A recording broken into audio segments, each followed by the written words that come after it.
Okay. Okay.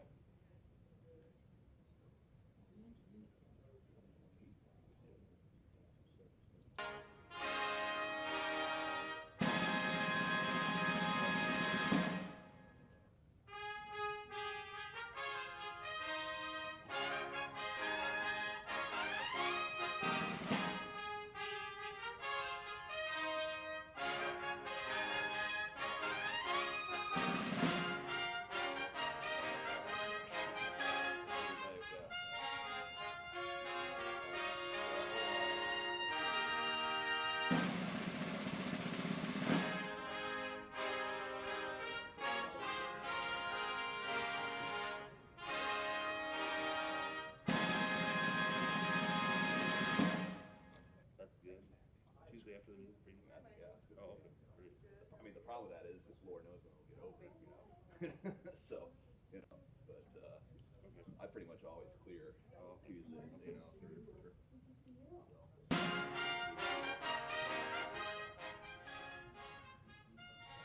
I mean, I'll.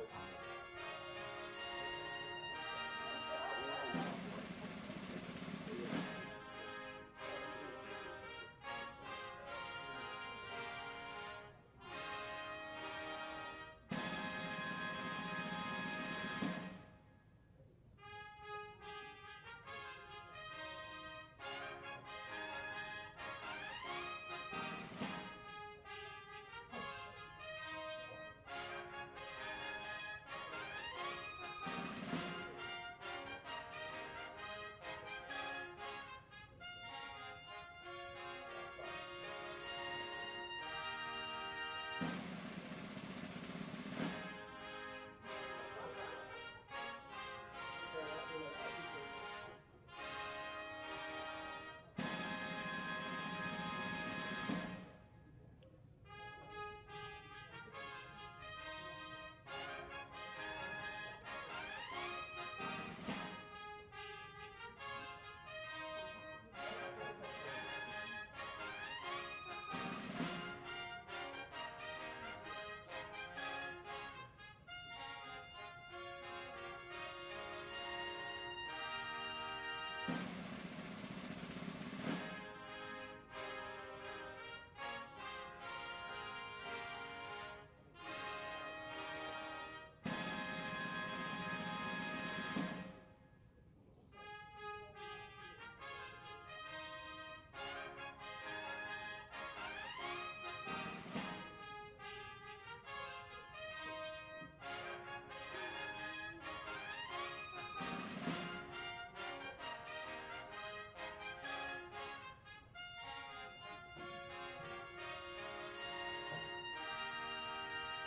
Ron, did you get that toy?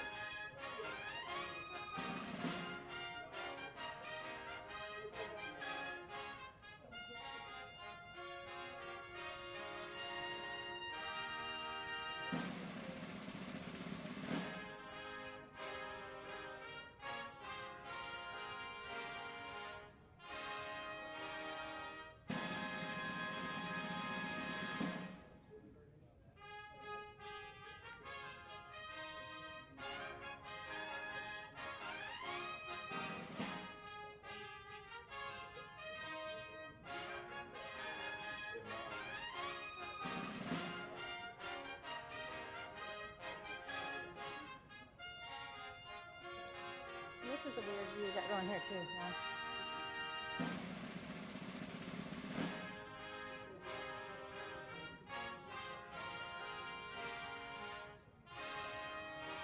Hey Kathy, it's Karen. Can you hear me?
Okay, go ahead.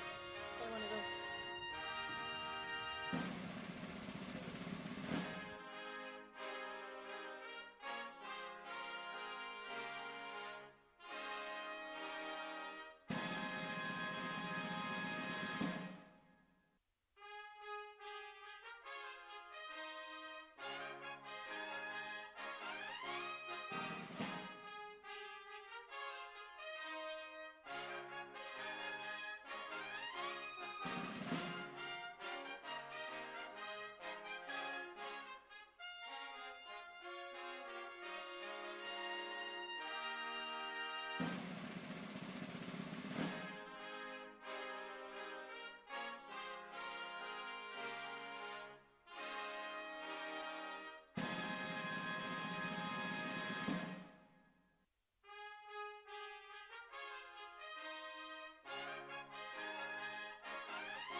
Good morning. It is the appointed hour. We have a quorum present, and therefore I would like to go ahead and call this meeting to order. This meeting will be conducted in compliance with Nebraska's open meeting laws, a copy of which is on the back wall. Would you please join me for the Pledge of Allegiance? I pledge allegiance to the flag of the United States of America and to the republic for which it stands, one nation under God, indivisible, with liberty and justice for all.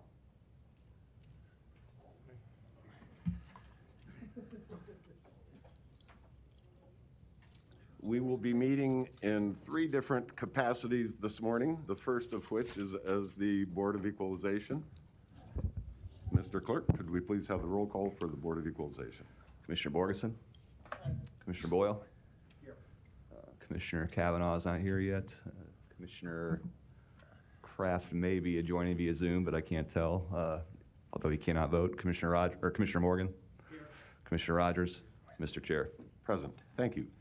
Item A, approval of the minutes from Tuesday, September 29th. Item B is to call for a meeting set October 20th as the date for hearing on certified assessment corrections.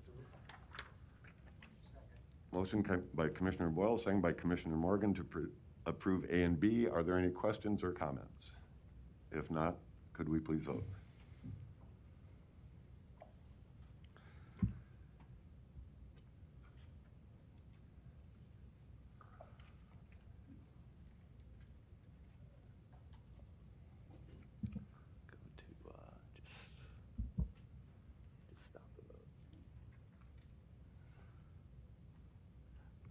Commissioner Kavanaugh has joined us. Motion passes 6-0.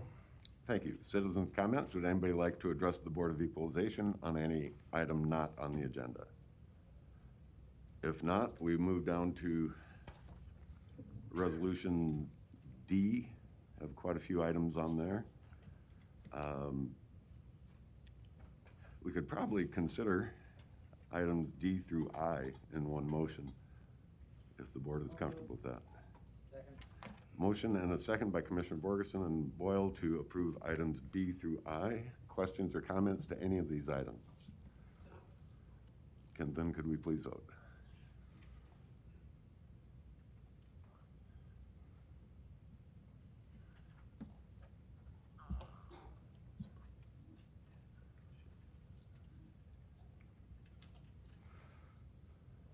Motion passes 6-0. Thank you.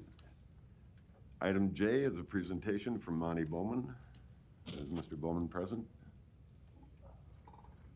I do not see him, Mr. Chair. All right. Well,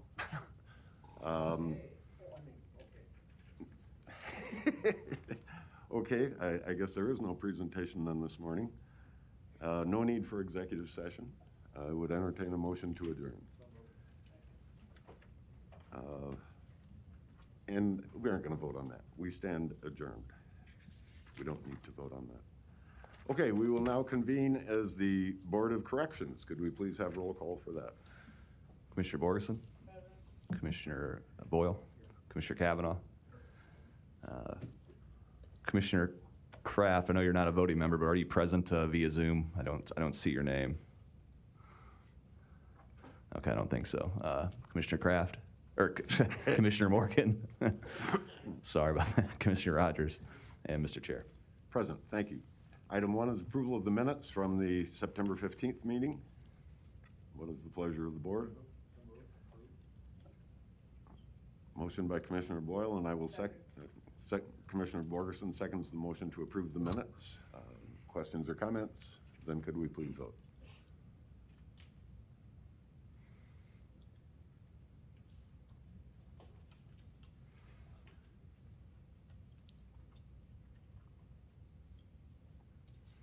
Motion passes 6-0. Thank you. Citizens' comments. Would anybody like to address the Board of Corrections on anything not on the agenda? This is the opportunity to do so. If not, we will have the report from our director, Mike Myers. Good morning, Mike. Everything quiet in your corner of the world? Thankfully, for the past week or so, I hope this is real wood. Yes. Mike, make sure the Yep. mic is down. Yeah, with these masks, sometimes it's hard to Absolutely. carry the sound. Thank you. Good morning, Commissioners. Mike Myers, Director of Corrections for Douglas County. Before you, you have our monthly report for September. Following the second month of the fiscal year, we are $1,257,061 over budget. The vast majority of this we can attribute to CARES expenses that have not been credited back to our budget as of yet. There was $246,378 spent on overtime. That should say during September. This was a decrease of about $96,000 from the previous month. Consolidation of posts due to COVID-19 precautions have contributed to this savings. As many of our CARES Act projects, CARES Act construction projects are underway, we do expect to have some additional overtime costs related to construction escorts and so forth for the remainder of 2020. Enclosure number 2, community corrections and in-house programs. We continue to have a drastic impact on community corrections due to the pandemic, and many staff have been repurposed to allow essential functions to continue. Work release, the reentry assistance program, our therapeutic communities, GED, and the law library were all suspended for the duration of the month due to COVID-19 related challenges and CARES construction projects. Individual requests for the law library materials are still being addressed. Reentry services staff had a significant portion of their workday converted to facilitating online court hearings and other legal functions. They facilitated 455 court hearings and 59 hours of review of discovery material.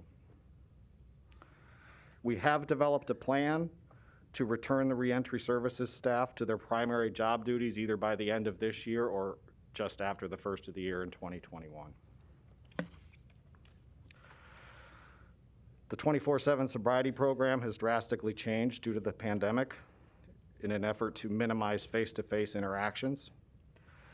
We do continue to see an increased rate of drug testing violations due to the change in how we're supervising individuals for drug use. There were 54 individuals placed on the program. 1,629 breath tests were completed using remote technology. 22 were positive for alcohol use. There were also 4 no-shows. The compliance rate for breath testing was 99.8%. 23 individuals were monitored for 567 days of SCRAM monitoring. There were 0 no-shows, 1 tampering violation, and 1 alcohol violation. The overall SCRAM compliance rate was 99.9%. There were 99 drug testing patches submitted for testing with 45 violations. As I mentioned earlier, work release was closed for the month. House arrest remains open and did admit 71 individuals. The reentry assistance program was also closed for the month. Our therapeutic communities in the jail resumed a limited programming provided by our reentry specialists themselves when they weren't facilitating court hearings. Pretrial services continued to provide daily information to the courts regarding candidates for bond reduction and early pleas in response to the pandemic. 20 individuals were referred for priority prosecution, and 164 bed days were saved. 414 individuals were placed on pretrial release. 1,377 individuals were managed on pretrial release throughout the month with an 87% compliance rate. The law library was also closed throughout the month, though individual requests were addressed. Enclosure number 3, compliance. Final preparations are underway for the American Correctional Association audit, which will take place the week of October 26th. This audit will be a hybrid of on-site and virtual inspections for compliance and will cover both the jail and community corrections. The Office of Detention Oversight completed a virtual audit during September to verify compliance with ICE standards. The audit went well, and despite the challenges of 2020, our score improved compared with 2019. Enclosure number 4, personnel. 17 new officers began training on September 28th. We did lose 12 officers, all below the rank of sergeant, in September. This is the third consecutive month where attrition has been higher than expected. This has prompted the decision to hold one more training academy before the end of 2020, which will begin on November 9th. We concluded the month having 378 of our authorized 396 uniform staff for a net gain of 8. Turning to enclosure number 5, population. During September, we admitted 1,360 people. That is an increase over the previous month. We released 1,278. The high count was 1,252, and the low count was 1,137. The average daily population was 1,200, which is an increase over the previous month. There were 92 custodial bed sanction days, which is an increase but still well below pre-pandemic levels. The U.S. Marshal population decreased, the ICE population increased, the felony pretrial population increased, the misdemeanor pretrial population increased slightly, probation violations increased, and the female population increased. And for the first time since the onset of the pandemic, we were forced to open a 4th female housing unit. Enclosure number 6, medical. 1,152 intake screenings were conducted, as were 350 health and physical assessments.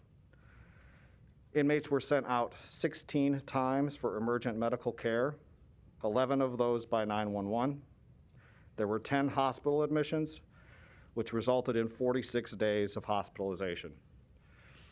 This was a quite busy month for off-site medical care. That was 46 days of combined hospitalization represent, in essence, 46 days of taking enough staff to operate a whole nother housing unit just for that one person. So that is a hidden cost of the medical care for the folks that are in our care. Enclosure number 7, mental health. There were 90 initial psychiatric assessments. There were 105 initial mental health assessments, 42 mental health infirmary placements. There were 2 referrals to the Board of Mental Health and 4 transfers to long-term psychiatric facility.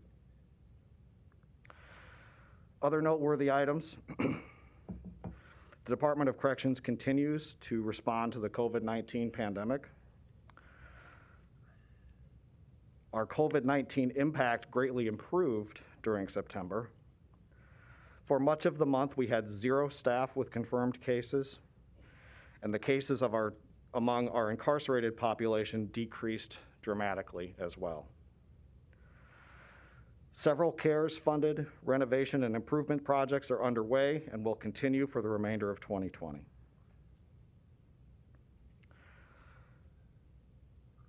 After proposals were received for tablet devices, pretrial release case management software, and a body scanner, the purchasing process is underway for each of those projects. Proposals for body-worn cameras have been received and are currently being evaluated. We are moving forward with purchases funded by CARES to develop the ability to provide a wide variety of programming virtually. Our classroom-based programming has been largely suspended for the past several months, and we hope this is a first step to resuming those badly needed services. Though I can't though I cannot yet get into specifics publicly due to the ongoing criminal case, I would be remiss if I did not acknowledge the incident which occurred on September 27th when a firearm was smuggled into the admissions area of the jail. I'm eternally grateful that our staff were physically unharmed during that incident. While the emotional trauma they experienced is significant, this situation could have resulted in an unprecedented tragedy for our department and for Douglas County as a whole. We will continue to provide support and resources to all staff who were impacted for this event for as long as it is needed. We made immediate changes to our own processes and for our expectations of the local arresting agencies. Additionally, the forthcoming installation of the body scanner this board approved 5 days prior to this incident will go a long way to assuring that an incident of this type is never repeated. We have had ongoing discussions since this incident with local law enforcement agencies, and we will coordinate a meeting with those agencies to assure that our collective policies and expectations are consistent after the body scanner is operational. And finally, on a personal note, I have now been the Director of Corrections for 2 years. And while I could have never imagined the challenges our department has faced during my tenure, I remain grateful for the opportunity to serve our staff and Douglas County in this capacity. I am fortunate to work at an agency filled with people who continue to respond to challenge after challenge. It is inspiring to be surrounded by people who consistently display commitment and compassion during the most challenging times the corrections profession has faced in decades. With that, I'm ready for any questions. Thank you, Mike. 2 years. Time flies. Questions for the director from any commissioners? Commissioner Kavanaugh. Thank you. And thanks for this. I really appreciate the progress that you've made on the reports that you give us. You know, I ask you pretty much every time you come before us relative to staffing, and it looks like we're holding our own. Is there any end in sight in terms of getting to the authorized level of staff?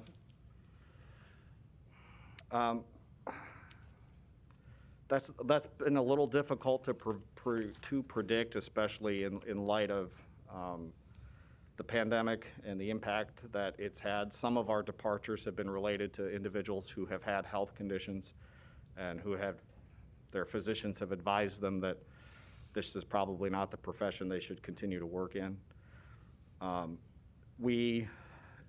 So long as we are able to continue to make improvements on our efforts to address retention issues, and we have several plans that we're now picking back up to improve our mentoring program and kind of reimagining our training program from the ground up. I would hope that in early 2021 we'll be approaching that threshold of full authorization. Great. And in terms of the demographic of our population, I see on page 35, you have been able to convert these into color-coded. It would be helpful going forward if we just get raw percentage numbers. I can read this graph, but whether it's 40% African American or 41% African American is not easily identified. Right. But it appears, if I'm doing the math here, that our jail population is about 55% minority. That's correct, sir. And that's broken out in the demographic that you give us from the point of view of male race demographics and female race demographics. If we could maybe going forward, in addition to getting just the raw number, what's the total number? I mean, combine it, because there is, I guess, some fluctuation between the populations, it appears, on these. And it would just help in, you know, kind of following along in terms of our demographics and who we incarcerate in this community. And then the population. Now, the pandemic's had a, you know, effect on every aspect of life. What's the pandemic effect then on the population of the correction center, people incarcerated? In the broadest sense, it is down in terms of the total number of bookings for the year and our average population.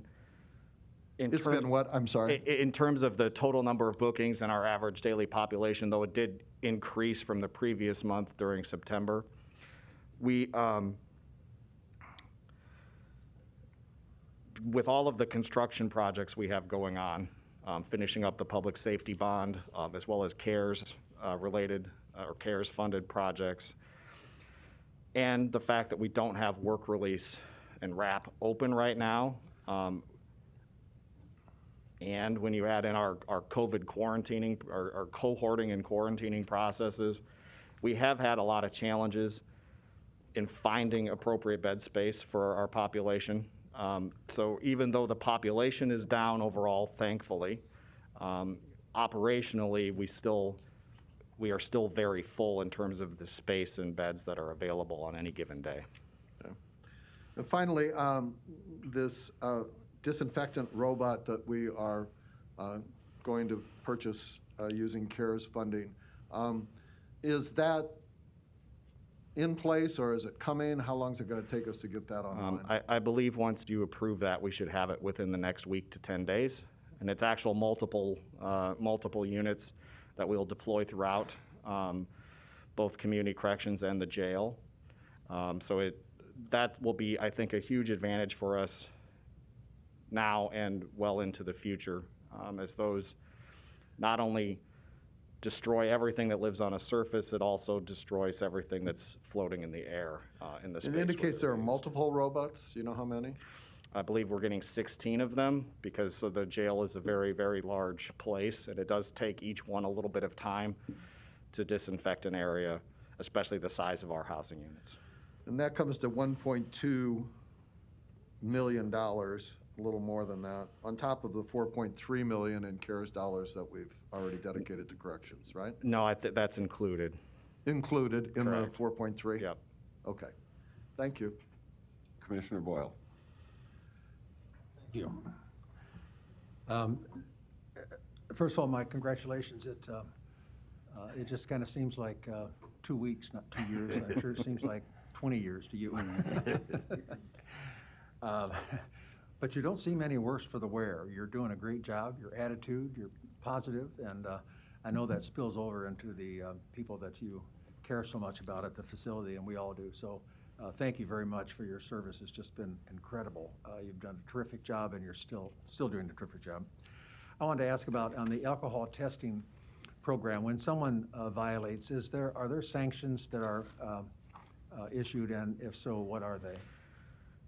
Yeah, for the individuals who are on the alcohol testing protocol, their first sanction is just a 12-hour stay, and then a second sanction is a 24-hour stay, and then a third sanction is you stay until you explain yourself to the judge why you continue to drink on a program that it prohibits drinking.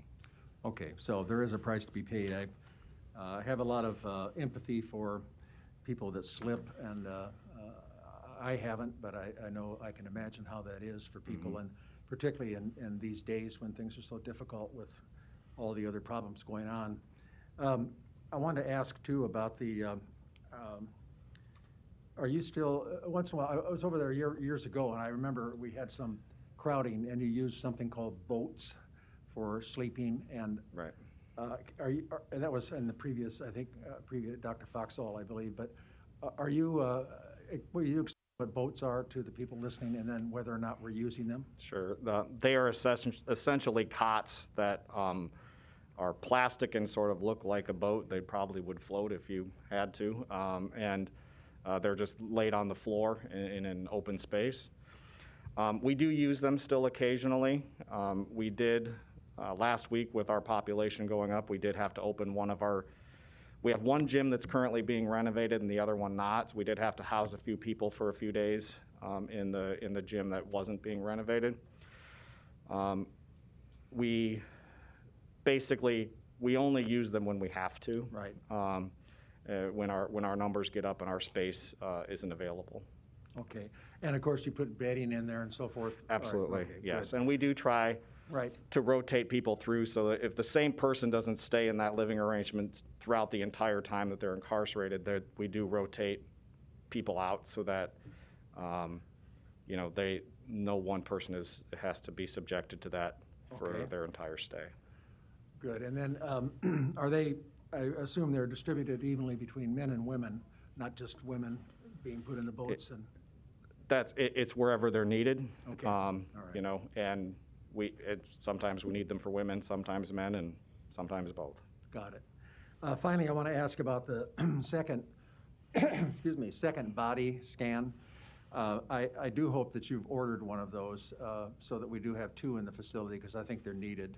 So I hope that you've done that. I want you to know I think the county board's totally behind the second ordering of that. And again, I want to thank you for your leadership. And I promise you that meal that I've been talking about, everybody's been fasting for hours trying to wait for that. We're gonna get to that. I'm gonna talk to the board and see what we can do because we want it to be a 24-hour deal and make sure people are. What we're planning is a nice meal for the people with fresh fruit and all sorts of stuff, 24 hours a day to let them know we care that they're there and we appreciate the work they're doing. So we will get that done, I promise. So, Mike, thank you. Thank you, Commissioner. The second body scanner, I did consult with the purchasing department, and I do have to put out a separate bid for that, which will hopefully get published this week. So it'll come a few weeks behind the first one. Okay. In light of what happened a couple of weeks ago, we actually are deploying the body scanner that the board approved a few weeks ago out in the pre-book area. We're knocking down a wall between a couple of interview rooms, and so that individuals will go through the body scanner before they are ever technically in our custody, and law enforcement will still be present so that if there is something observed on the body scanner, the law enforcement can be there to intervene. The second scanner will be for more internal. Yes. It'll be placed in a central location in the jail for us to detect contraband or anything, people coming and going from courts or people coming and going from our kitchen trustees, so forth, sometimes where we have things where people get their hands on things that they're not supposed to. Great. Thanks a lot, Mike. And now I know why there's a reason why this meter is put right in front of me so I can see it exactly. So it's flashing red, which means be quiet. They asked me where to put it, and I said, well, here would be a good spot right here. Thank you, Commissioner. Further Thanks, questions or comments for our director? Commissioner Kavanaugh. Thank you. I was remiss in saying, yes, congratulations on your anniversary. You've done a great job, and you've been a credit to Douglas County, so thank you for service. Thank you, Commissioner. On these incoming classes that we get, I know we've struggled with this in the past in terms of recruiting classes that are diverse as our population. And so I don't expect you to have this off the top of your head, but would you have any idea in terms of the demographic composition of, say, this latest class of prospective corrections officers? I do not have the latest off the top of my head, Commissioner, but I can certainly get that for you. Maybe going forward, like we do on the census population of inmates, give us some idea of what the population racial demographic breakout is among the corrections officers as well. That would be helpful. Absolutely. Thank you. Yep. Further questions or comments for the director? All right. Thank you. We have no need for Thank you, executive Mike. session that I am aware of, and therefore I would entertain a motion to adjourn. So move. And we will stand adjourned as the Board of Corrections. We will now convene as the Board of Commissioners. Mr. Clerk, could we please have the roll call? Commissioner Borgeson? Commissioner Boyle? Commissioner Kavanaugh? Commissioner Kraft is absent. Commissioner Morgan? Commissioner Rogers? Mr. Chair. Present. Thank you. 1A, approval of minutes from Tuesday, September 29th. B is approval of claims submitted for payment through Tuesday, October 13th. Motion by Commissioner Borgeson, second by Commissioner Boyle to approve items 1A and B. Questions or comments to either of these? then could we please vote?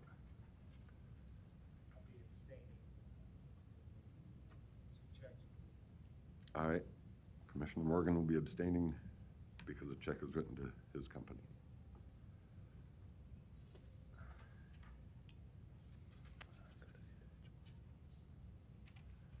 Commissioner Kavanaugh, how do you vote?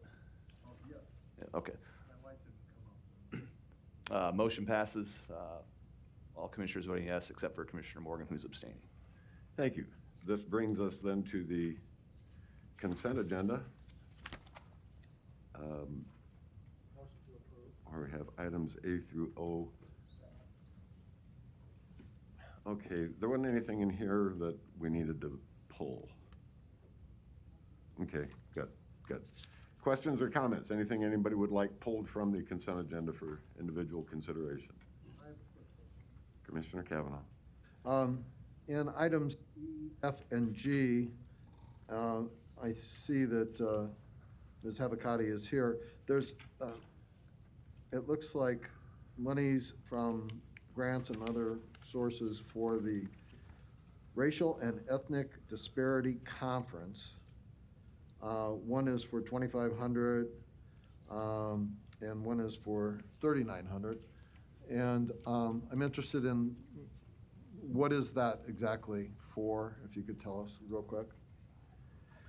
Sure, Commissioner. Kim Havakati, Deputy County Administrator over Juvenile Justice.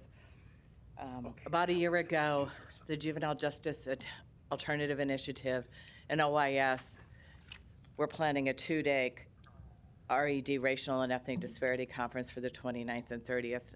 There's no question once COVID hit, it could not be in person any longer.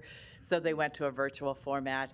There are 2 national speakers that will be speaking. Flourish Agenda is Dr. Jen Wright, who will be talking about the racial and ethnic disparities in ours. Under item G, Grow Up, Grow Out, is Antonio Fernandez, who was the leader of the East Coast Latin Kings, who has now started a national RED, Credible Messenger program. He will be speaking to our youth at DCYC on the 29th in individual sessions of about 10 to 12 youth. He'll be doing the conference for everybody. And then on Friday afternoon, he will be working with U-Turn and with the Dusk to Dawn program because they do have credible messengers in our county, so that he will be doing some individual training there. That's what that is. With regards to Resolution F, when Operation Youth Success was dissolved, there was remaining funding left there from the funders. The funders were gracious enough to say that it could go into the county budget. And so that F would then transfer those funds from Operation Youth Success to a new budgetary item under the county. Do you know how much that is? Off the top of my head, I'm going to try to remember. If not, Joe can That's save okay. me on this one. That's all right. I don't expect Okay.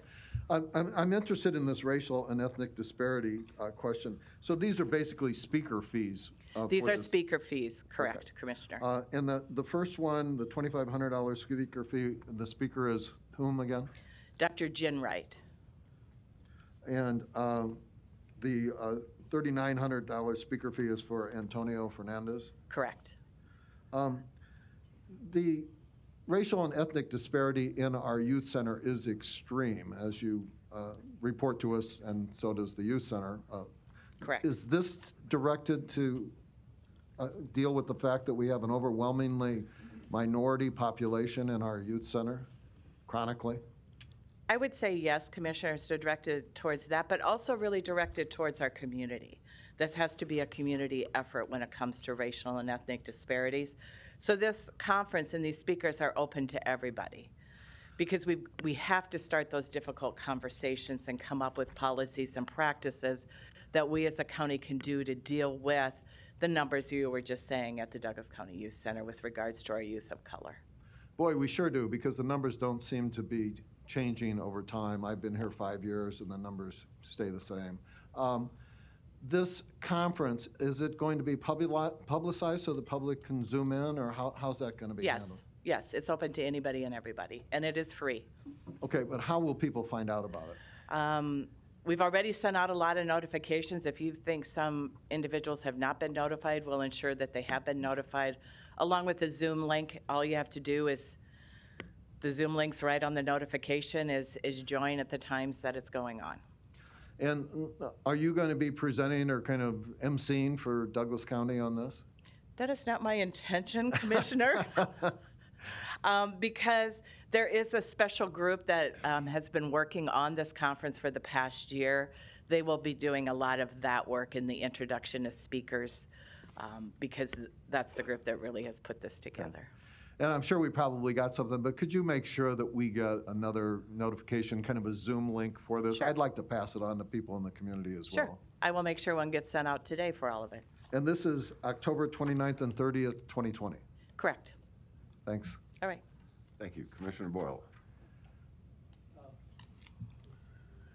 This is a very important conference, and I'm very much in favor of it. I think, to me, what this highlights is what, it's kind of the elephant in the room, and that is that, you know, we need to do some things, and we're all committed to this, I know, to try to prevent what's happened over all these years. Because, as I've said many times, and others here too, I think, you know, poverty, lack of jobs, the problem of lead that's contaminated the bodies of so many children, and mostly on the north side of our city, has contributed. There's so many factors that contribute to the situation in which we find our children.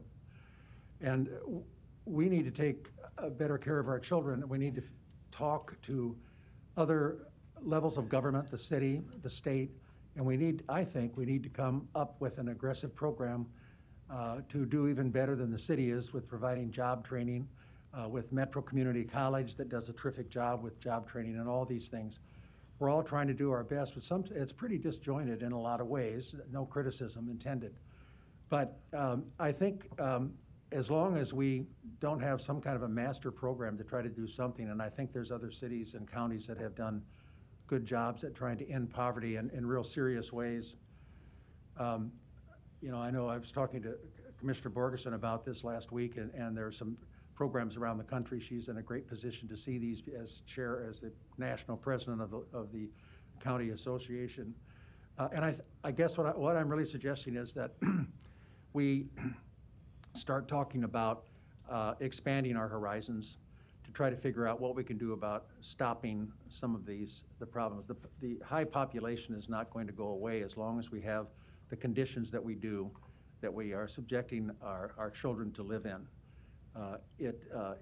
It's just, to me, it's so obvious that we need to come up with something else. And you're a great person, a resource to have, so I appreciate that very much.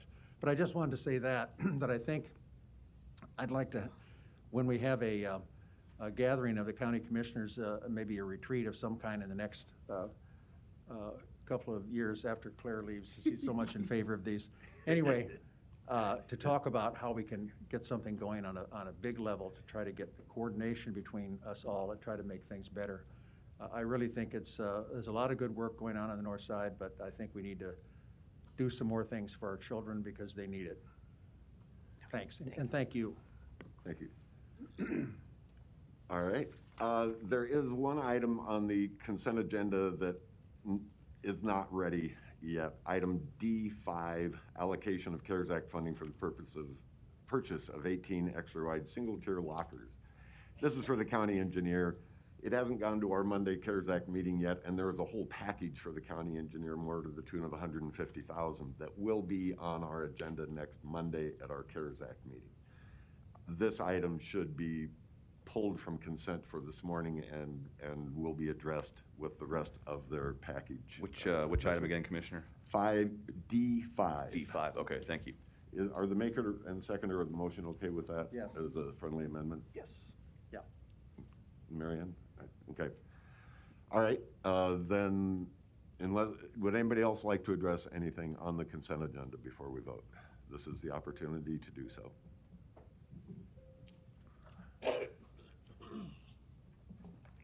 Thank you. Larry Storr, 5015 Lafayette Avenue, Omaha, 68132.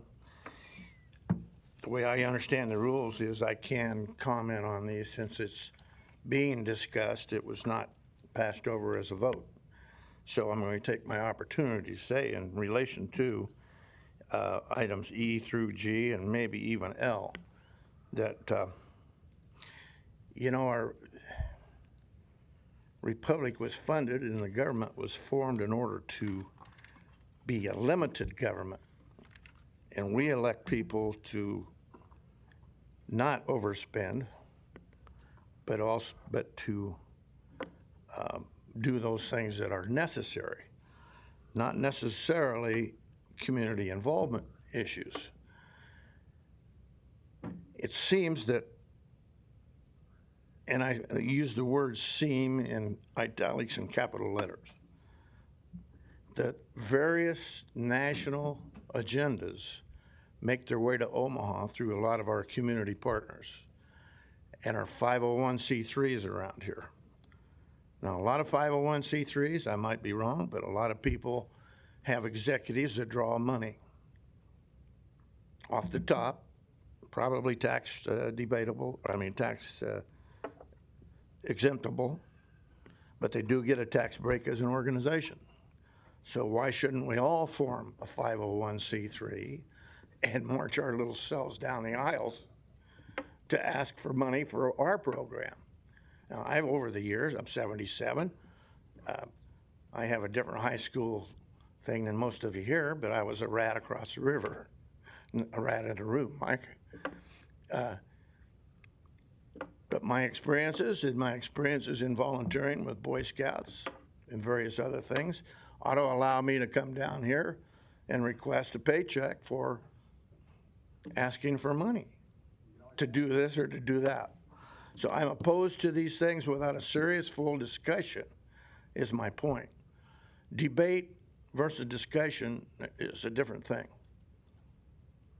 If we can have a discussion, like Mike and I do sometimes, it might improve the overall appearance of our government in this town. But, are all of these things absolutely necessary? I think we elected you to restrain your spending, not to expand your spending because somebody wants to start a program. And particularly without knowing if the program is successful. And I don't know that we authorize transferring money from one part of your budget to another part of the budget, such as Omaha Youth Success, which, by the way, had its roots in a national organization for behavior modification, which didn't pan out, particularly down in Lincoln. I won't go into that, but you're transferring monies from something that possibly wasn't successful. If it is successful, why is it not still in operation? Thank you. Thank you. Further comments to the motion to approve the consent agenda? Less item, was it D5? Okay, then could we please vote?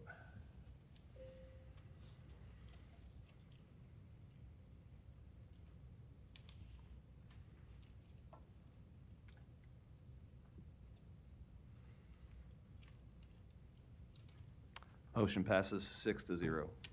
Thank you. There is one emergency add-on item for the board's consideration this morning. Patrick, can I ask you to kind of help set the background here? This has to do with these disinfecting robots for the jail that we were discussing. We would like to proceed quickly with purchasing these, and it is not on the agenda. I'm going to have Mike Myers come up and talk about that. Thank you.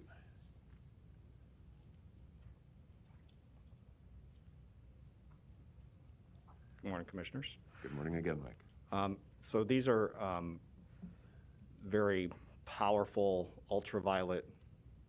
They use ultraviolet light to basically disinfect entire rooms.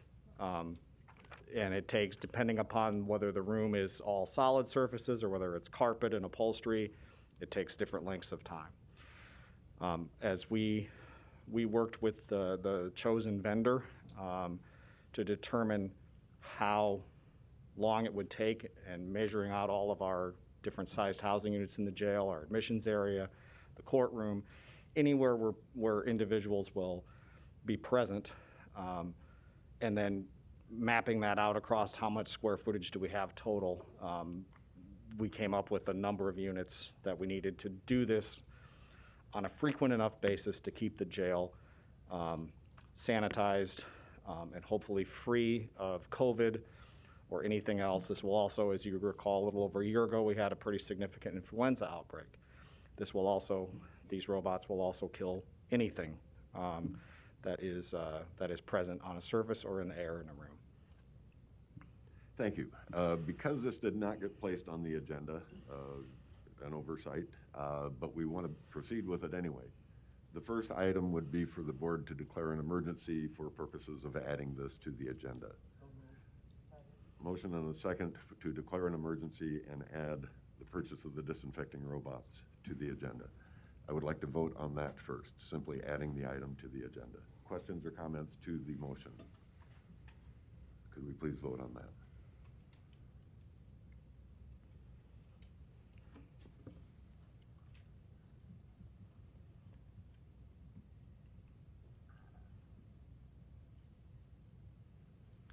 Motion passes 6-0. Thank you. And these are all CARES Act funds that Correct. that are paying Correct. for this. Okay. Do you know off the top of your head the dollar figure? How much? It is, it's a little over 1.2 million. Okay.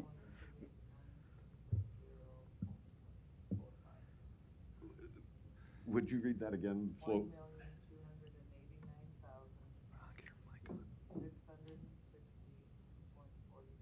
And 45 cents. Thank you. I don't believe Commissioner Borgeson's mic was on, so just for the audience, Commissioner Borgen said $1,289,660.45. Thank you. And how many robots would that be purchasing? I believe there are About 18? 16 to 18 All right. separate units. Some of them work in pairs in tandem. All right, thank you. Is everybody clear on the motion or the intent? We don't have a motion yet. Is there a motion to approve? Motion by Commissioner Boyle, second by Commissioner Borgeson to buy the robots for the disinfecting robots for the jail. Questions or comments? Then could we please vote?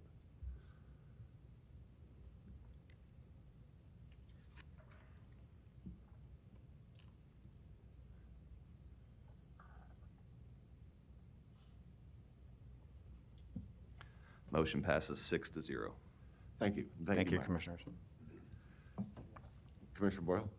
These are CARES funds? Yes, Okay. previously approved CARES funds. Right. We just are approving the purchase. And then I just wanted to ask something that, put it out there and see if there's an answer somewhere coming. Would these robots be of use in our health center or in our Douglas County Youth Center? I just wonder whether, do we have them in operation there, or can we think about doing the same? Commissioner Borgeson? They're going to be ordering them too, as great. well. Thank you very much. I think it's a great idea.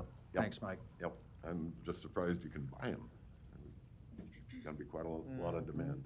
Yeah. We will move to recognition and proclamations. The first, item A, is a proclamation recognizing October as Youth Justice Awareness Month from Kim Havakati. What is it? Motion by Commissioner Rogers, second by Commissioner Morgan to approve item A. Anything you wanted to add, Kim? No, Commissioners. We do hope to have a press conference tomorrow with regards to the Youth Justice Awareness Month, on what we're all concentrating on and working on with regards to our programs and services to aid our youth in our county. Great, thank you. Questions or comments to the motion? Then could we please vote?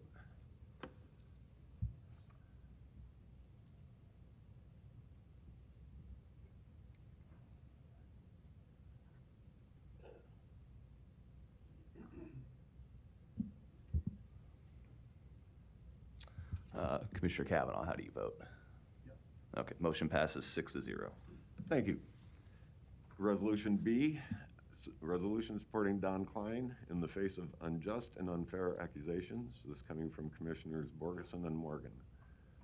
And would either of you like to offer some background? Commissioner Borgeson.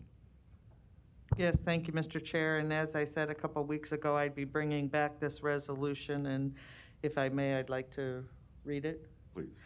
Whereas Don Klein has served as the duly elected Douglas County Attorney since January of 2006, and whereas prior to serving as County Attorney, Don Klein served as the Criminal Bureau Chief at the Nebraska Attorney General's Office for 3 years, and also served as the Chief Deputy County Attorney under former Douglas County Attorney Jim Jansen from 1991 to 2003.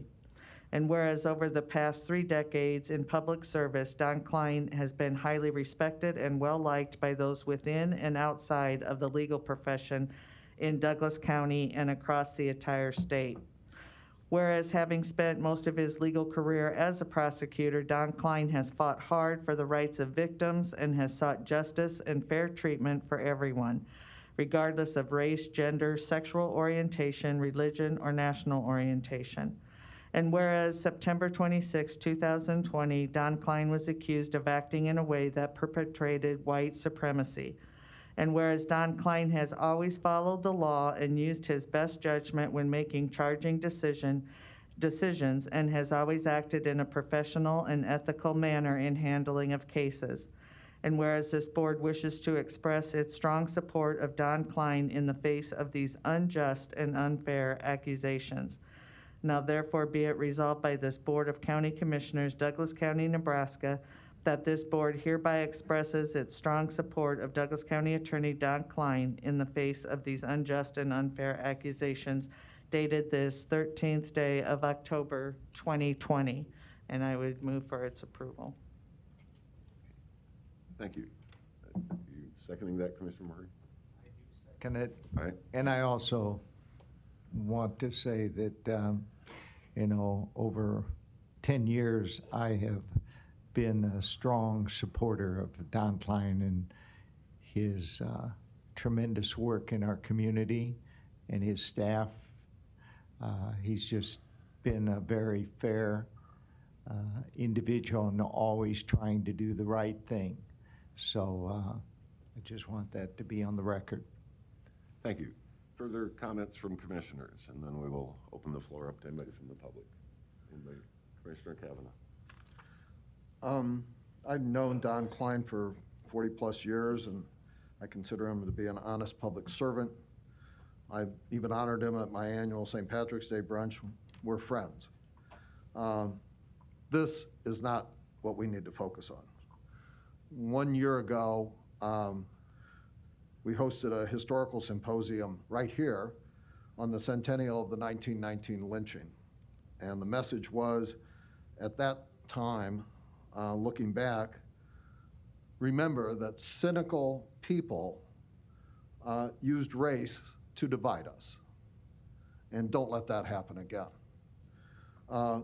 We need to unite our community and focus on fighting the pandemic that threatens us all. We need to help people with rent and utilities and food assistance during this tough time. This isn't helping our community. We're better than this. And Don Klein doesn't need this resolution. We need to focus on what's important here and not on divisive racial arguments that divide our community. So I will abstain on this. It's not an honor to Don Klein, and it doesn't do credit to Douglas County. Thank you. Any other commissioners? Commissioner Boyle. Well, I didn't have to really think very hard about this resolution. I don't feel that Mr. Klein needs this resolution either. Several years ago, there was a vacancy for Douglas County Attorney, and this county board has the power under state law to make an appointment.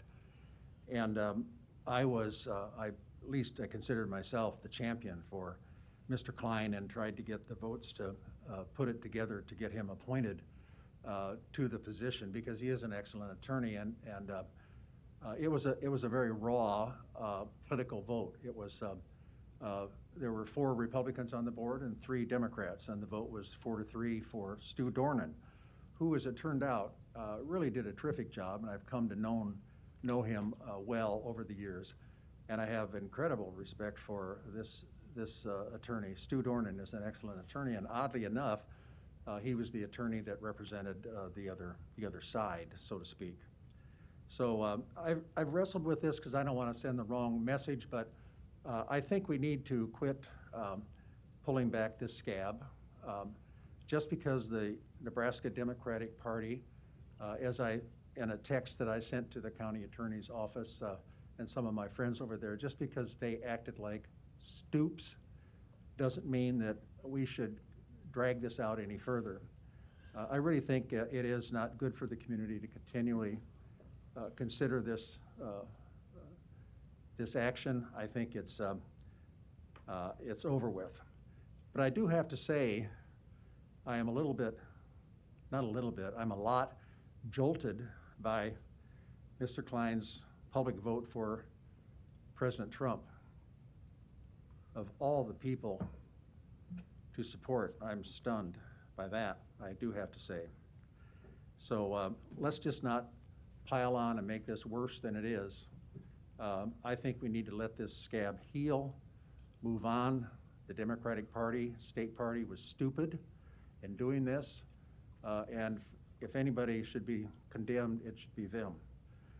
And I'm very disappointed in the leadership of the party. I think they just miscalculated this. They stepped in a big pile that they should have seen coming. So with all due respect for all the parties involved, I too will abstain. Thank you. I would like to make one minor correction. May I speak?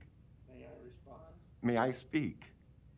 I would like to make one minor correction to your historical perspective of the appointment of Stu Dornan. There were 5 Republicans on the board at that time. Commissioner Borgeson voted for Don Klein. It was not a straight party line vote.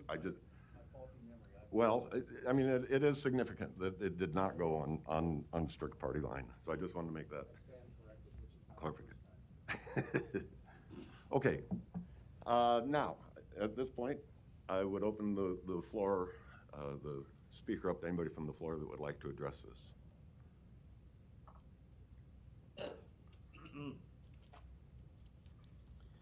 Larry Storr, 5015 Lafayette Avenue, 68132.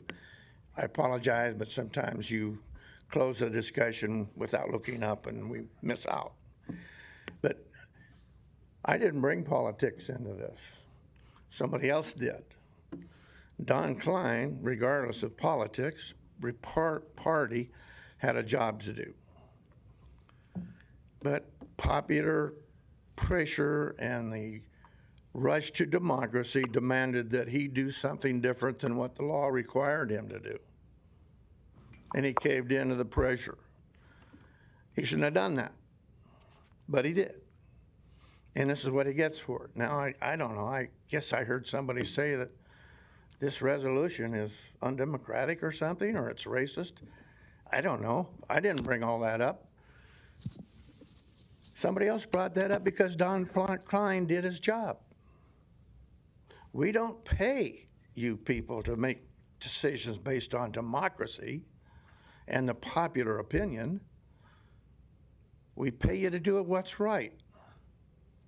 He should have been allowed to finish his job. Now, if we're going to try people on that occurrence and things, then we ought to have an open trial here and discuss the people that know Jake Gardner and knew what was in those videos that we did not hear about because we don't all pay attention to the news. But there is a friend of Jake Gardner's that he stayed with that knows him and knows the story that you haven't heard. Don Klein was prevented from getting that out. So please, take the politics out of it. And like Patrick Henry said, take the rat in the room out of it. Politics has no part in this. You either support Don Klein as the county attorney or you don't. You vote him out if you don't. I'm not allowed to say a lot of things because my representative, I'm only supposed to vote him in or out. I'm not supposed to do anything else about it. Representative government. So therefore, I can't force anybody to vote for or against Mike because he's not my representative. Thank you. Thank you, Larry. Anybody else wishing to address this item? Good morning, ma'am. Good morning. My name is Cheryl Weston.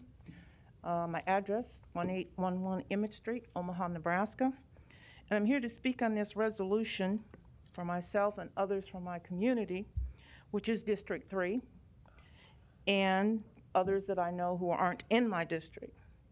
This is nothing more than a political resolution that does not belong in this issue. Klein, and I know him personally, and I know him through instances that involved my grandson.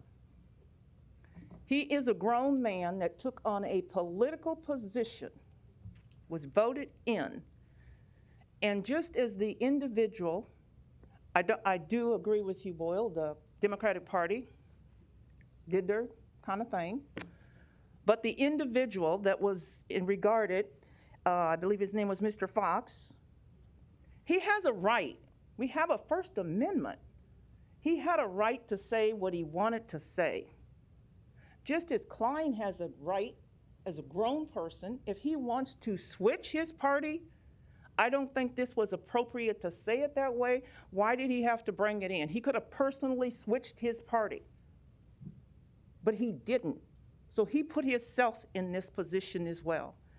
But I don't think it's the Douglas County Commissioners to give a resolution for an individual that should be able to handle it on his own.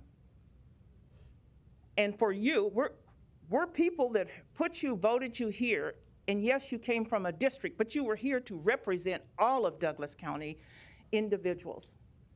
This is not part of your job to bring up resolutions like this. This is political, and you need to leave it in the political arena and end it. And if Klein wants to become a Republican, God bless him. If he wants to support Trump, God bless him. He's going to need it. But the point gets back to, this is not part of your job. And you don't need resolutions like this. This is nothing more than political points for the party that he chose. And how do we know who he voted for anyway? Unless he said so, just because he was in that party affiliation. And I think it's wrong to say, okay, Klein, he made a comment, he did get to do his job. He rushed to judgment. And he made an accusation against the prosecutor. Was that right? No. So I think that this resolution needs to be down. And I would say to Kavanaugh and Boyle, I didn't really appreciate you abstaining. You need to vote and tell the people how you voted, if you vote for it or against it. And anybody else in this room needs to vote one way or another.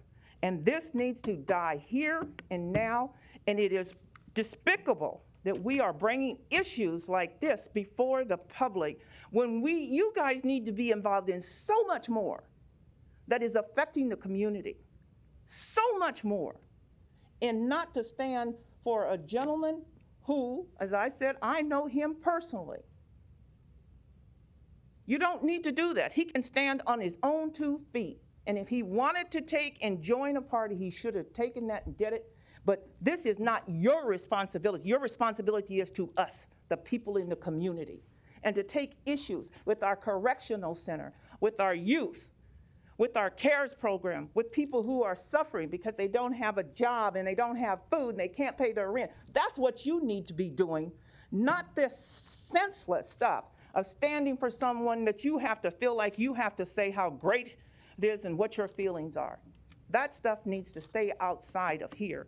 And get back to your job of taking care of the citizens of Douglas County Commissioner, which you were elected to do. Thank you.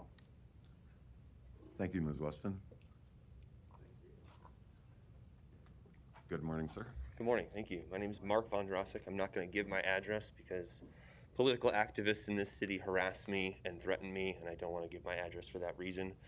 I want to start off by saying there's an episode of The Simpsons in which the children riot and the principal stands before a broken window and he has a moment of reflection and he says, did I do this? Did I do something that caused the children's behavior to do this.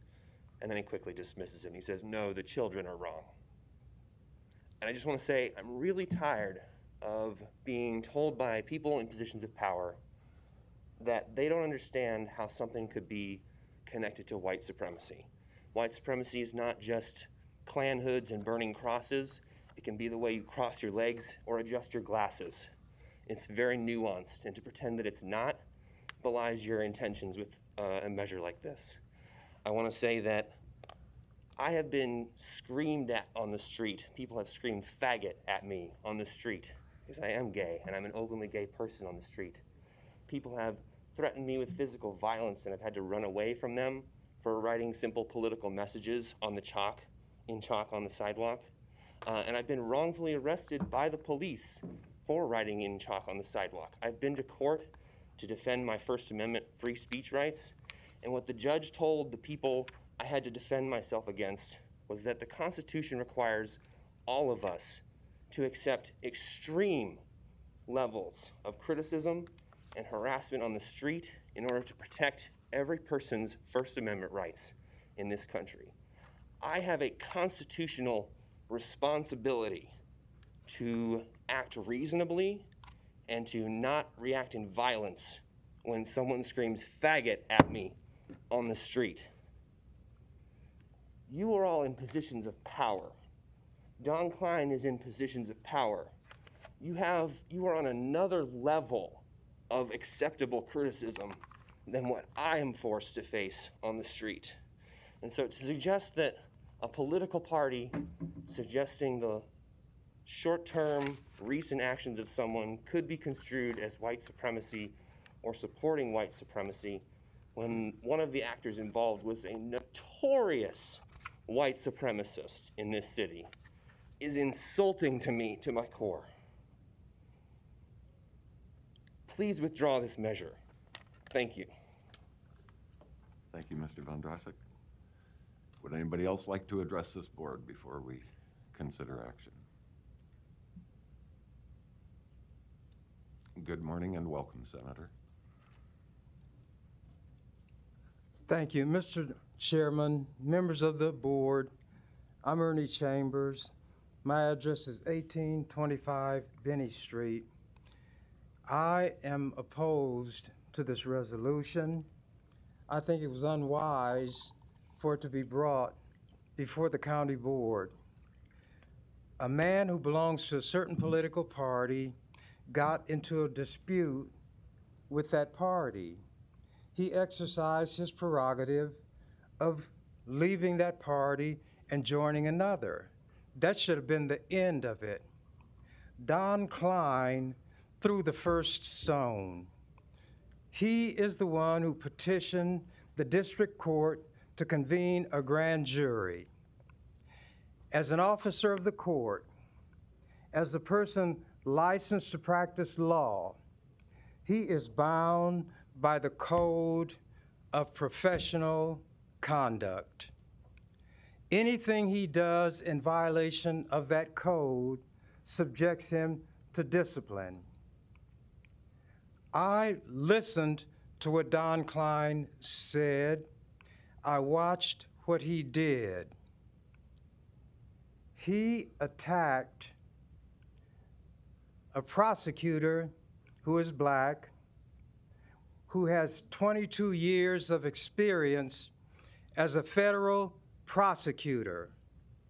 He knows his job. He took an oath as Don Klein took an oath. And Mr. Franklin, the prosecutor, the special prosecutor appointed by the court, did his job in accordance with the way he construed his oath and his responsibility under that oath. A decision was taken by the grand jury which went contrary to what Don Klein had done. Don Klein was miffed.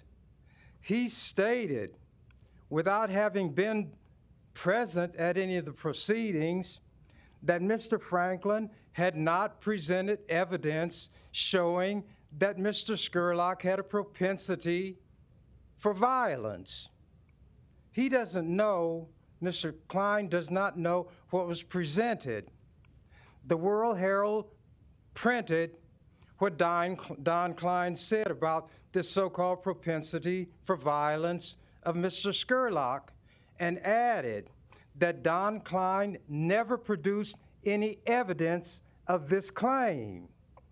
He is the one who raised the issues that brought you all into this unwise position here today. Don Klein is somebody I have known for years. I've worked with Don. I've helped Don, and you ought to ask him the assistance I gave him when he was taking a job with the Attorney General's office and a salary matter. What you all don't understand is that I conduct my affairs in accord with my principles, not just that oath that I took. Other people take an oath, they swear. I don't take an oath in the sense of swearing, I give. I always give an affirmation. The Constitution of the United States and of the state of Nebraska states that whenever an oath is required, it can be by oath or affirmation. In the early days of this country, there were people who would not swear.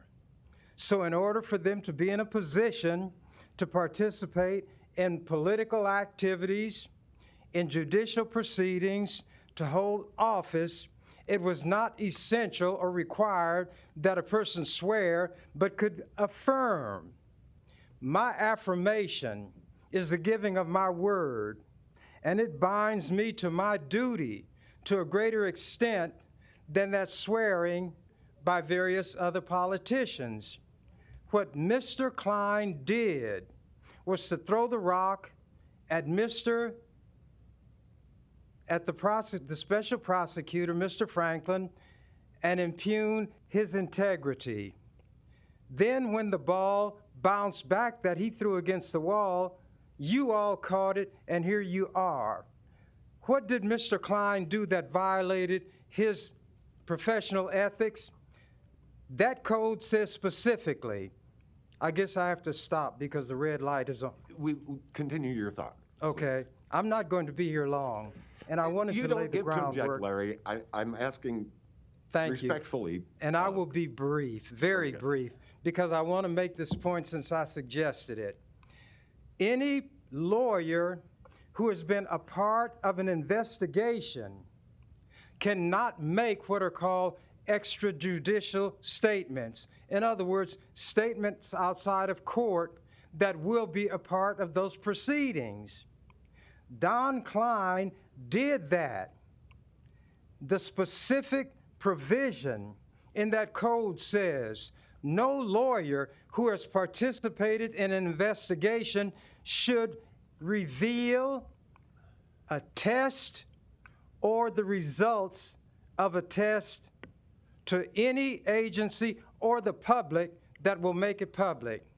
When Don Klein released that toxicology report and the autopsy report, he violated his ethics. So what did I do?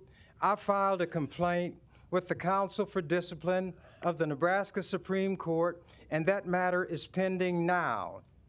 I was informed by the council that he has referred my complaint to Don Klein prior to determining whether there needs to be a full-blown investigation.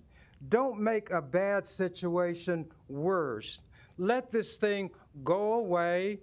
Let Don have his dispute with his political party. Let those people work it out. But you drew me down here today by what was done here. And I hope you will now exercise statespersonship and just let this go away. I cannot tell you what to do, but I appreciate the opportunity to be here. I thank you for giving me that little additional time, and that's all that I have to say. Thank you for coming down to share with us this morning, Senator. Anybody else wishing to address this item?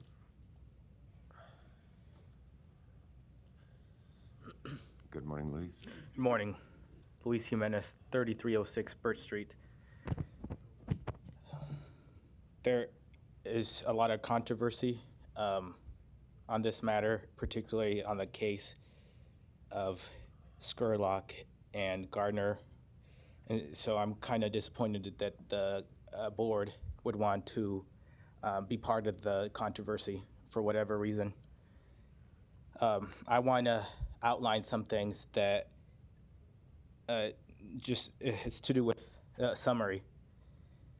So Don Klein has been under fire through the summer for not immediately calling a grand jury to investigate the killing of James Scurlock by Jake Gardner, an altercation that occurred during Black Lives Matter protest in downtown Omaha. The move by Klein was seen by community activists as a dereliction of justice, and Klein's residence was the scene of a 36-day protest representing the 36 hours that it took the county attorney to determine that Gardner acted in self-defense. However, a presiding judge of the district court appointed a special prosecutor, Frederick Franklin. A grand jury was then convened, which delivered 4 criminal charges, including first-degree manslaughter. Gardner reportedly died by suicide soon after. Klein restated that he acted appropriately in a September 23 press conference. Franklin maintained that the facts of the case warranted criminal charges. The Nebraska Democratic Party said Klein perpetuated white supremacy. Klein then switched his voter registration from Democrat to Republican. And now here we are with this resolution. So it's been ongoing disappointment with this issue. And one thing that I just want to say is that I do think that Don Klein acted extra legally when considering this case. And it was very early on after Scurlock was killed in speaking with law enforcement and individuals pertaining to the case, and then making a decision then without bringing the facts to a grand jury. Thank you for listening. Thank you, Luis. Good morning. Morning. My name is Jesse Fisher. I live at 521 North 33rd Street. I'd like to express opposition to this resolution.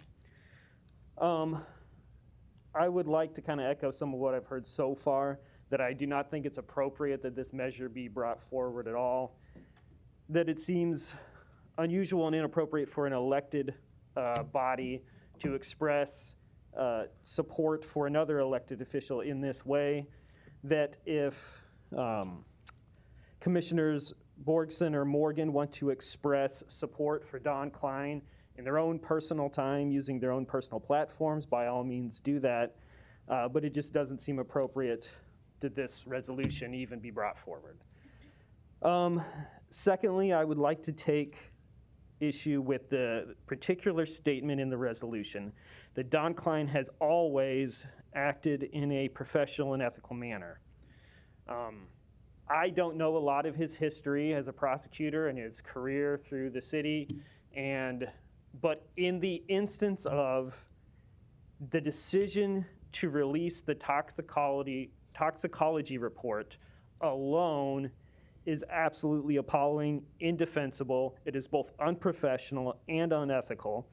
There is a handful of statements throughout this controversy around the Jake Gardner case that were both unethical and unprofessional, but I'd like to particularly highlight at the moment the decision to release that toxicology report absolutely negates the statement, has always acted in a manner that is professional and ethical.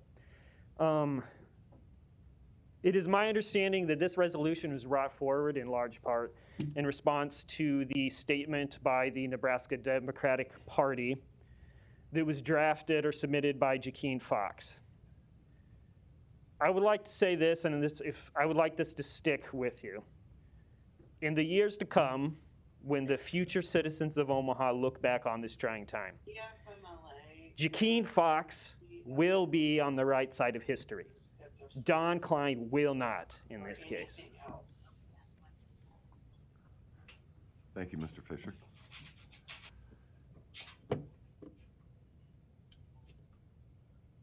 Anybody else wishing to address this board before we vote?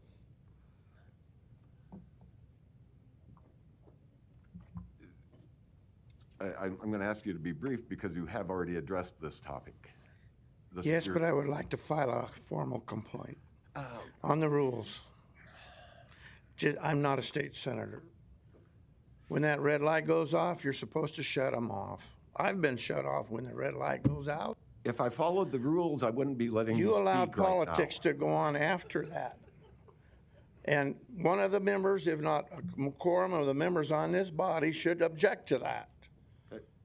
Thank you. Thank you, Mr. Storer.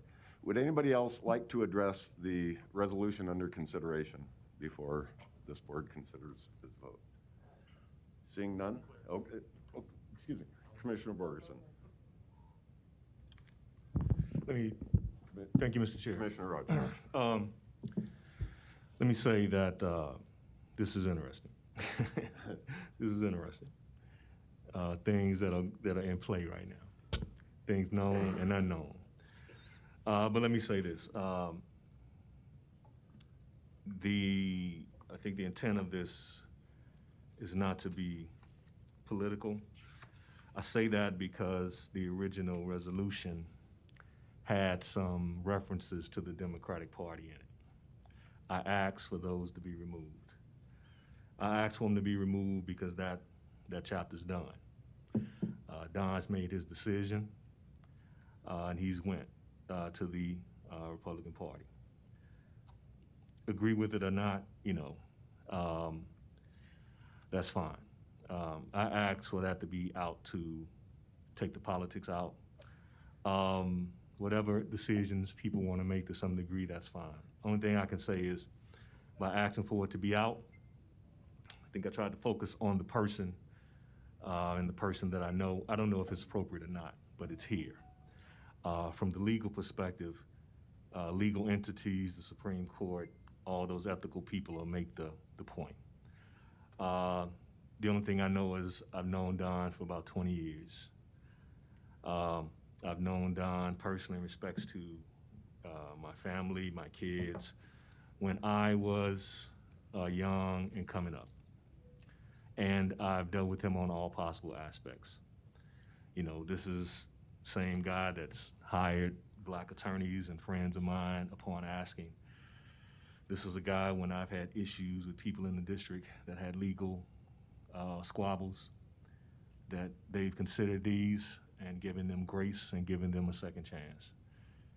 And this is the same guy that when this decision was made, who gave Councilman Gray and I the time to sit down in the office and give us the chance to make our case to him of why he should consider the grand jury.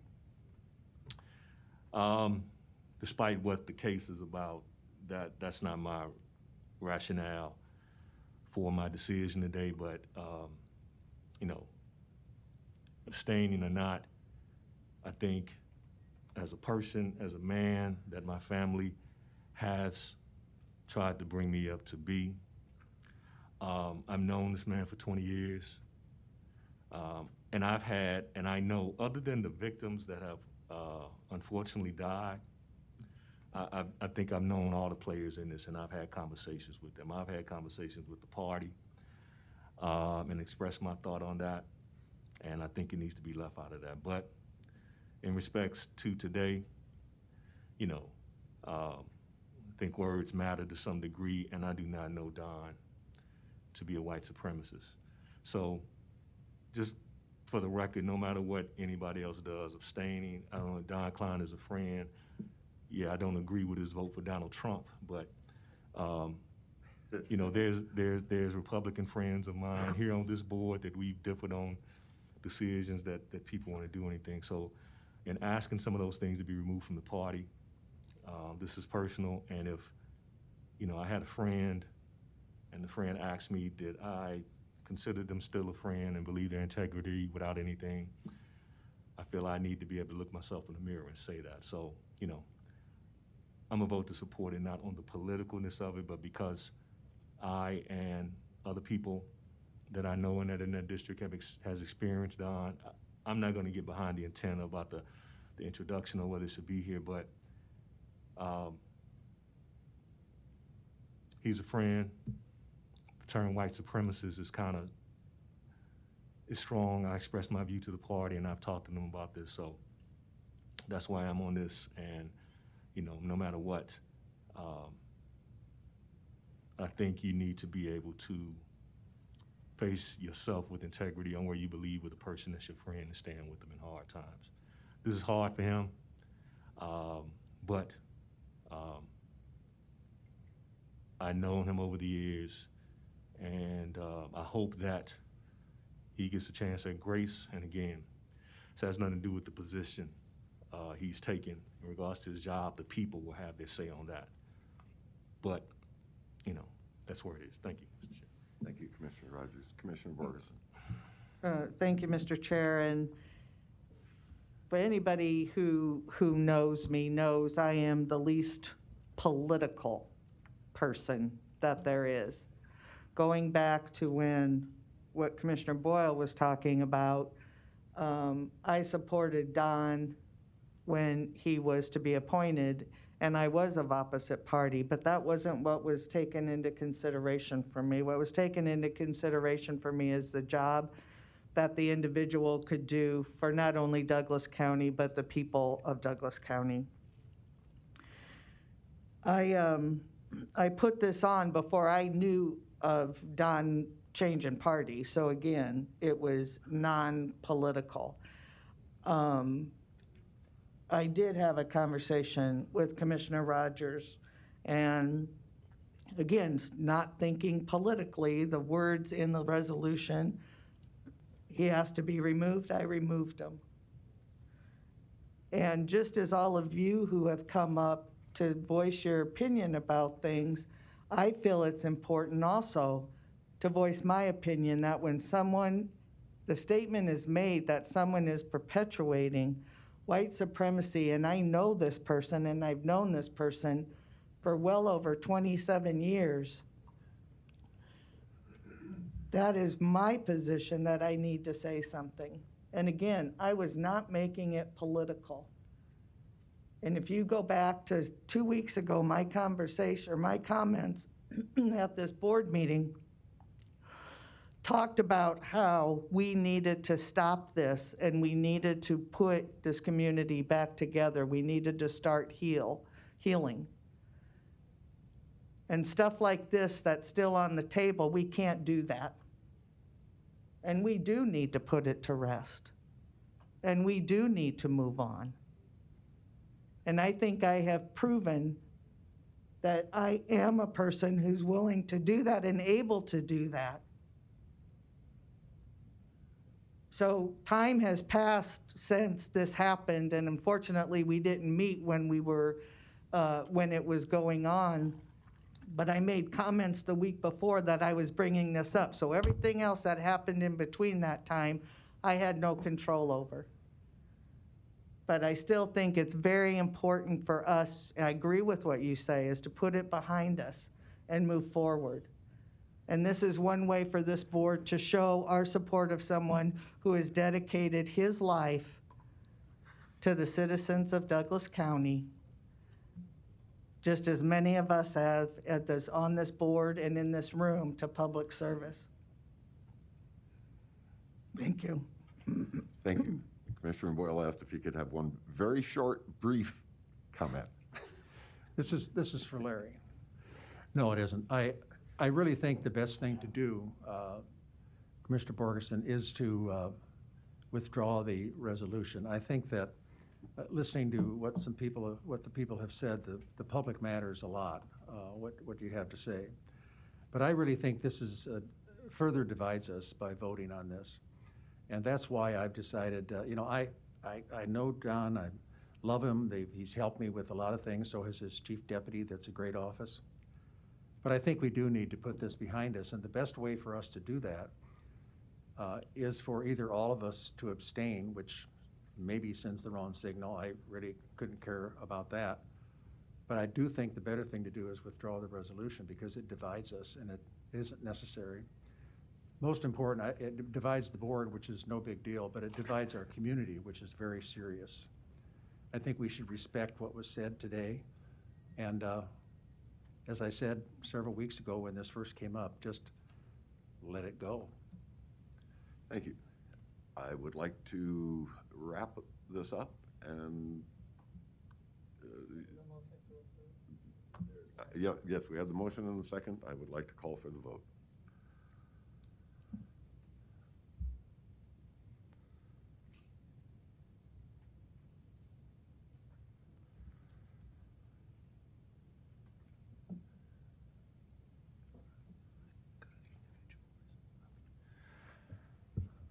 Motion passes 4-0. Commissioners Kavanaugh and Boyle abstain. All other commissioners voting yes.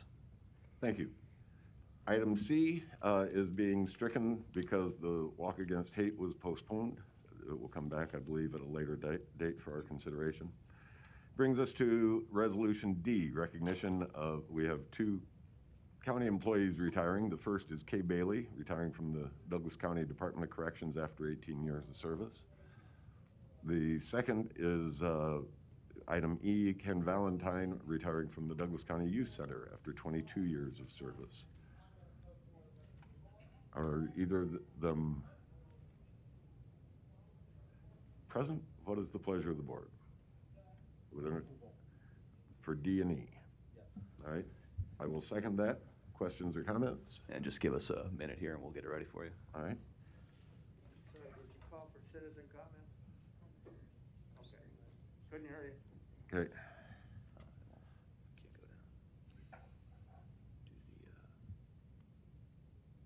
And we do have little proclamations here for them, assuming we pass this.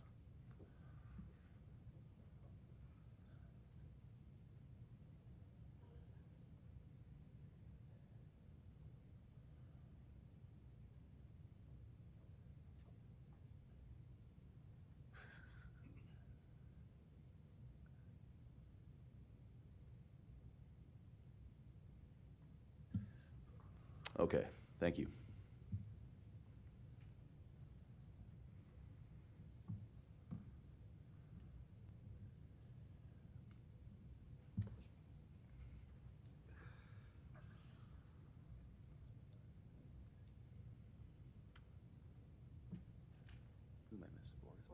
Commissioner Borgeson, how do you vote?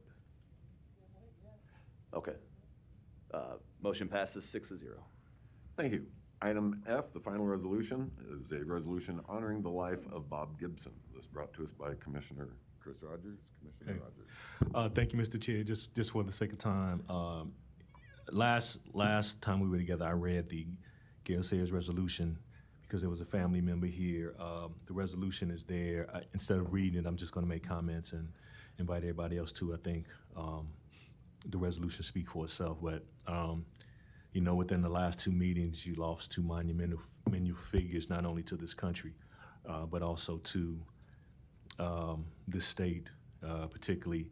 But you know, also in North Omaha, these gentlemen were there. They represented that area with pride. Their stories are there. So I just wanted to make sure that Bob Gibson was recognized. Bob Gibson, the interesting deal is that his period with the Cardinals, it's ironic. I grew up in East St. Louis, right across the river from what Council Bluffs was to Omaha, and East St. Louis was that to St. Louis.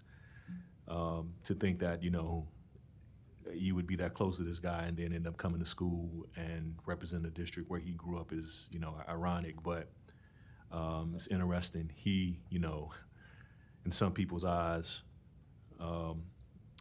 depending on who you ask, was termed the original angry black man because of how he went out to fought for inequality and displayed that pride there on the mound.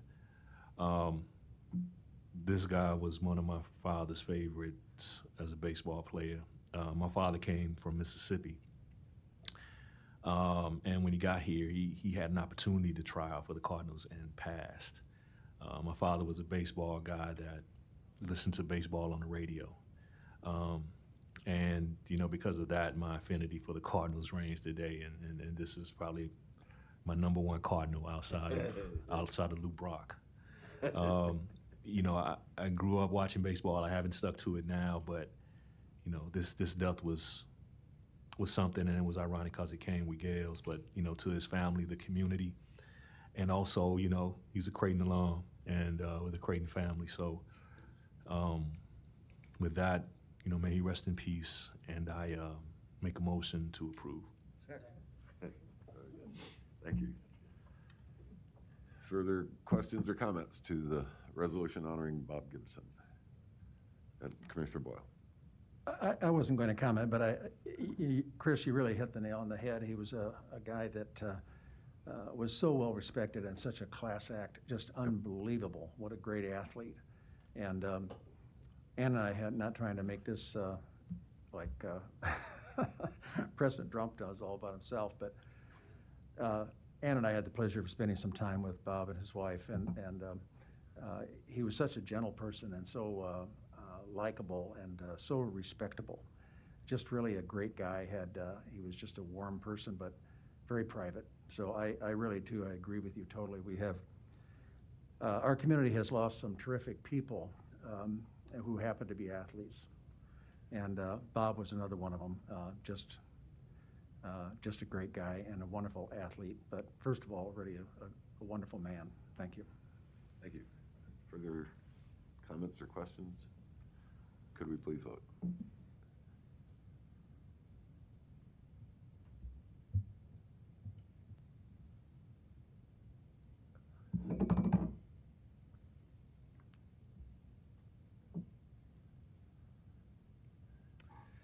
Commissioner Cap, okay. Motion passes 6-0. Thank you. Citizens' comments. Would anybody like to address this board on any item not on the agenda? This is the opportunity to do so. Good morning, Mr. Sullivan. Commissioners, my name is Andrew Sullivan, 7748 Western Avenue. Before you start, is there a regulation about wearing masks in public?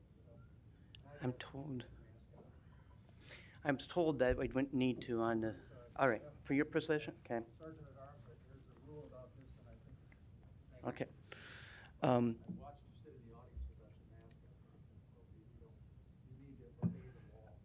Well, I was told by the legal official that it's not required because I'm seeking government service coming here. So I've done that, and I appreciate your comment on that. To the directive on this, and health directives and masks, by the way, which is the topic here, by the way. I've been watching the Douglas County Health Director on there, and I'm concerned that she doesn't have the skill set to interact with some of the other government bodies in this state. If you're going to do a health mandate on it, it's got to have set goals. It can only be temporary. It can't be permanent. It cannot be seen as a runaround. Eventually, the courts do strike these down because they don't work. There has to be a clear goal. In the matter with this on here, she was going to put down a mandate, and then the governor intervened, and then she backed away. So it went over to the city council, the Omaha City Council. And in doing so, the city council also asked, politely and so forth, pleaded with her, what's the measurements are we going to use? How are we going to determine when to end the mask mandate? And she didn't have an answer. She didn't have a plan. She didn't have anything. So she looked like she never had any intention to put forth an initiative or mandate at all. To make matters worse, the data that's coming in is showing us these masks don't do anything. And the CDC is now telling us it's actually airborne transmission, which means anything coming out of your mouth now is contaminating the room, period. So they don't work. And I'm tired of it, hearing about this and telling me it's working, it's working, it's working. Some scenarios it will, it's a tool. The problem we're encountering right now is when she finally got to a number on it, an expert put out there that it wanted to be at 5 cases per 100,000 people. Not deaths, cases. That is an impossible number to reach. It will be years before we get that low. The suicide rate is actually 10 to 12 per 100,000, all right? And to make matters worse, we need a comprehensive health director, a director that has multiple disciplines. Because right now, our youth are more at risk for suicide than they are of getting infected with and dying from COVID-19. 78% of the people in this county that have died from this disease are over the age of 65 or older. And many of them have health conditions on it. And it's sad. But we can't hold the rest of the population hostage and put them in COVID concentration camps and scare everyone to death to stay home. And that's the main effect of these masks. There's a psychological impact on it, and people aren't going out. It's impossible for social organizations to meet. The psychological effects is going to be long-term, and we have to address that. You need someone that has ability to look at all the sides of the health issues and look at all the data and not just be having COVID monopolize everything. That's the biggest problem we have right now.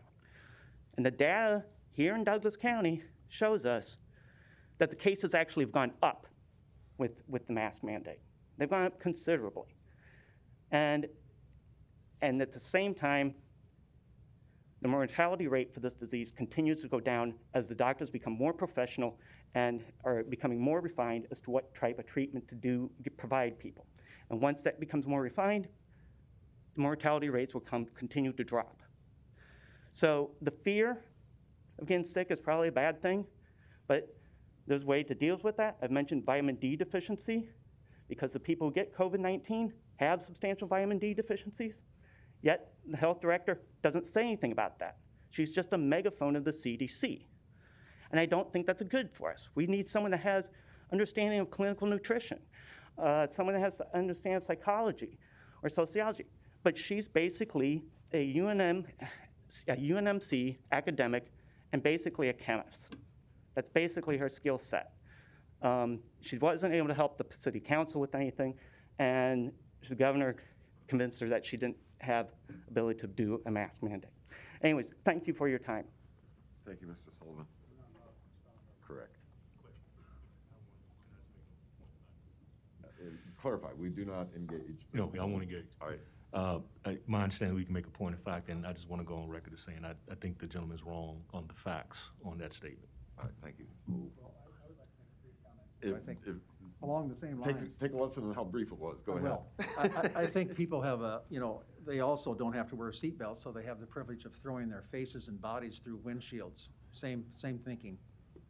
Thank you. Okay, anybody else wishing to address this board under citizen comments? Good morning again, Luis. Good morning. 3306 Burt Street. It's interesting that citizen comments is next, following your support for Don Klein and these other resolutions, because I have heard here in legislative chambers attacks on Dr. Adipur, questioning her professionalism, questioning her ability to lead the county as the health director, and who has been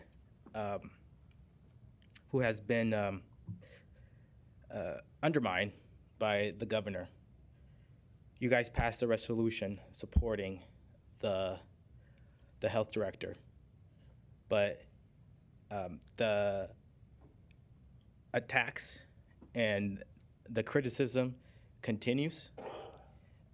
It's time that you guys probably give her legal support, because she should take the fight to district court against the governor and explain what the city charter of Omaha explains. I don't know, I feel like I need to criticize this place, especially when it comes to COVID and supporting the health director who works with you guys. She's your colleague. There was a comment about Like, what is a determining factor that Dr. Poor is using to explain progress and how we are moving to, shake off this virus or what have you? And that, as I understand it, the indicator that she's looking at is positivity rates from tests. So if you have 100 tests and there's only 5 of them that come out positive, then that's a good thing. And you want to go lower than that. You want to go lower than 5%. So how that works is on a weekly basis, you guys are testing thousands of people. So you've got a pretty good pool, I guess, of numbers that will indicate how the virus has affected the county.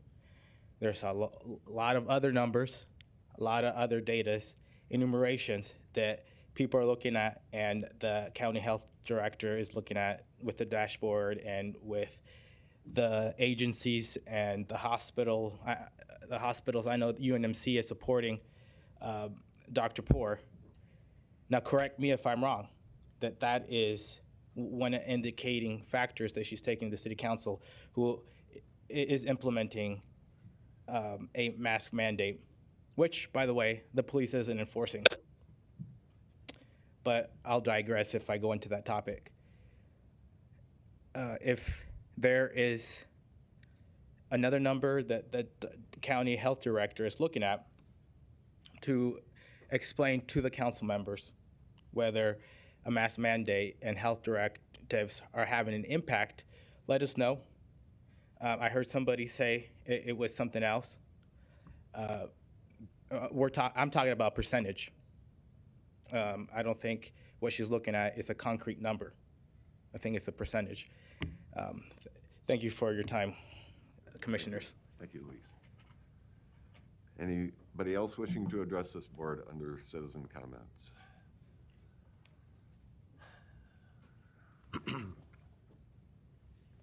Larry Storr, 5015 Lafayette Avenue, Omaha, 68132. County governance in general. This board specifically. I'd like to propose something for consideration. That each one of you that has personal feelings about this has to be removed of your seat temporarily and come to the podium as a citizen and talk about it during citizen comments instead of bloviating from your chair up there. Politics, you want to do politics, come down here and do it. Get removed for doing so, maybe. But leave President Trump out of it. Leave the other stuff out of it. Leave the childhood stories out of it. Your job up there when you're doing that is business, not politics. Now, there aren't any Harry Truman Democrats anymore to invoke politics since Mike did. But I remember a day when a Democrat and a Republican, a President Reagan and a Democrat Moynihan and the other guy, I can't think. But they could bend a lip as well as bend an elbow together, laugh and have fun. Those days have been gone since after President Kennedy. So let's keep Democrat versus Republican out of it. But please, Marianne, we'd like to hear your side too. But the touchy-feeling part of it ought to be as a citizen at the microphone, not as a decision maker on that side of the table. So you need to change the rules. I know the county attorney and various people have said that, well, yes, you can reply to us. But according to the way a citizen reads these rules, you're not supposed to discourse with me right now. But you can do so. You can do so during citizen comments. At the city level, you can't comment on anything that's not in printed. You can't vary. So I do want to thank you for that. This is the one place where a citizen can come and speak. Thank you. Thank you, Larry. Anybody else wishing to address this board under citizen comments? All right. We move down to the presentations. We have two CARES Act updates. The first is approval to allocate $45,256 of CARES Act funds to the Douglas County Juvenile Assessment Center for COVID-related expenses. Item 2 is approval to allocate $97,235 of CARES Act funds to the Douglas County Human Resources Department for COVID-related software expenses. What is the pleasure of the board? Motion by Commissioner Boyle, second by Commissioner Rogers to approve items A1 and 2. Questions or comments to either of these items? Then could we please vote?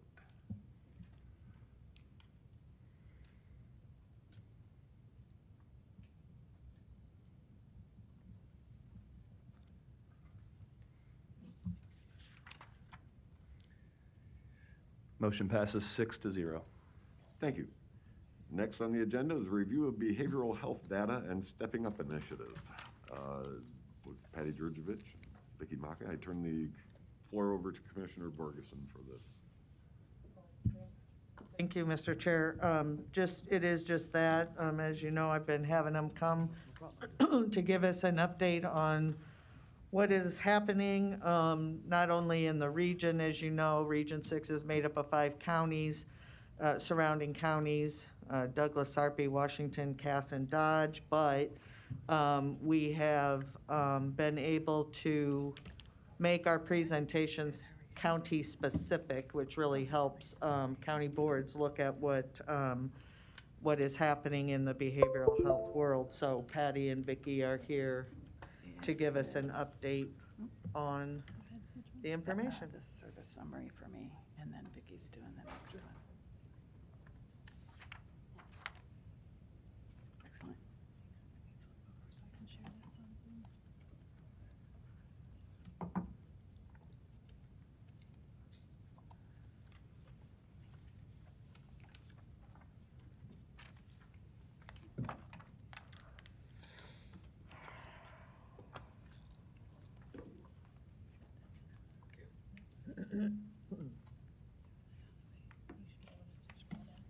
Okay, thank you.